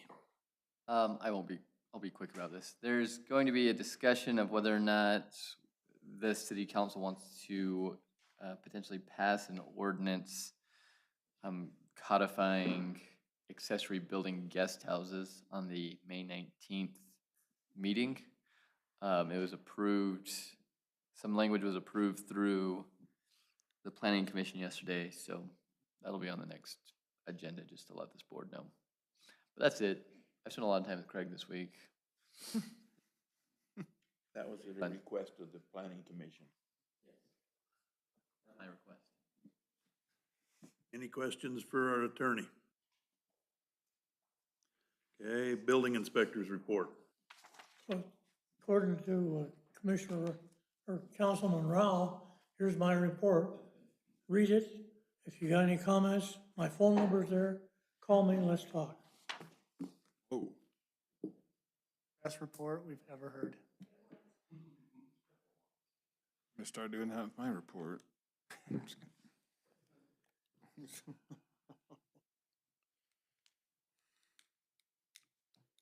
I just got one question for you. It says there's no activity since the ribbon cutting at the Battleborn. Have you heard anything on Battleborn? I have not heard word one. Okay. No plans, no nothing. The last I heard about 2 weeks ago from Jim, I saw him in town and asked him, he said that he was about 4 weeks away from building delivery. And I said, well, then you better get some concrete poured before you get the building here. He says, we're working on that this week. Nothing has happened. I've been hearing that now for a year. Yeah. Okay. Any questions? All right. Don't have anybody here from the fire department or from the sheriff's office now. Discussion of members' responsibilities, beautification committee, Councilman Fitzsimons. All right, I got a whole, okay, next meeting's going to be, we're finally gonna have a meeting, so Mary, you can count on it this time. May 17th, so Tuesday, May 17th will be our next meeting. All you gotta know, and I've talked to Craig about this, we need to add an agenda item for the May 19th council meeting to have the council approve their Tacos and Rita's event. They want to do it at the Rose Park in the afternoon on the 4th of July. They do not want to, it's not Cinco de Mayo, obviously, but 4th of July at the Rose Park, tentatively around 4 p.m. Will you do me a favor? I Email it to you. mentioned this to you earlier, but we had a discussion internally, just a couple with the mayor, about formalizing the agenda request process and Yes. making everybody submit a. I can have the president do that. I just want to make the council aware that there was something on Facebook on our page saying that it was pending council approval. And some people said, oh, that's tonight. And I had to inform the people that it wasn't on the agenda, so that it was not tonight. So that's the date they chose. Who knows? It might be a success. There's usually nothing after the kids' games until the fireworks at 9 p.m. So hopefully they can get it done. But that's all I have on Parks and the Beautification Committee. And I'll have more on the 19th, obviously, because we meet the 17th. That's everything. Any questions for Sean? Community Development Planning, Mr. Rao. The only meeting we've had was the planning commission meeting, and the topics on that was what conditional use permit that we tabled, and the lights was discussed, and there's one other thing. Oh, this ordinance that he mentioned, changing at our next meeting. And that was all we had at our planning commission meeting last night. Thank you. Will we get some information on that ordinance deal before the meeting so we can look it over? Yeah, it'll be part of the packet. And I will send that out a lot earlier so you can actually look at it Okay. prior to the start of the meeting. Any questions for Tommy? Okay, tourism, Boxcar Museum, Mr. Laveri. No, I don't have anything other than, I guess maybe room tax fund might be getting some money back put into it due to no softball tournament, what I heard earlier. Or lack of a director. Okay, any questions for Joe? Public utilities, Mr. Hunter. Nothing to report. We've talked in depth about that tonight. Okay. And I don't have anything. Public comment. Do we have any public comment?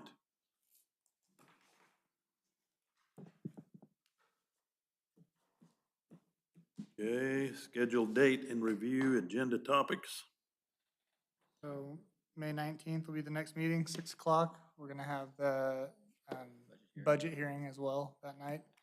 And I've got a potential Parks and Rita, and I think I've got a couple more requests on my desk, so we'll make sure those are on there. I'll make sure they Out go. of this meeting that we need to put on the agenda, anybody? Other than tacos and Ritas. On Parks public and Rita, comment, though, I'd tacos like and to Rita. thank our county commissioners for being here. And being We've so had patient. one county commissioner in the past at different times and different ones, but this is the first time we've ever had two. We've had two sheriffs. One more and we'd have a quorum. Two sheriff's deputies. You saw that on Okay. the screen. No, another public comment? Adjourn this meeting. Thank you. No, Keith, you want to extend the meeting at all? Recording. No, that's not out of line. I don't think that's out of line at all.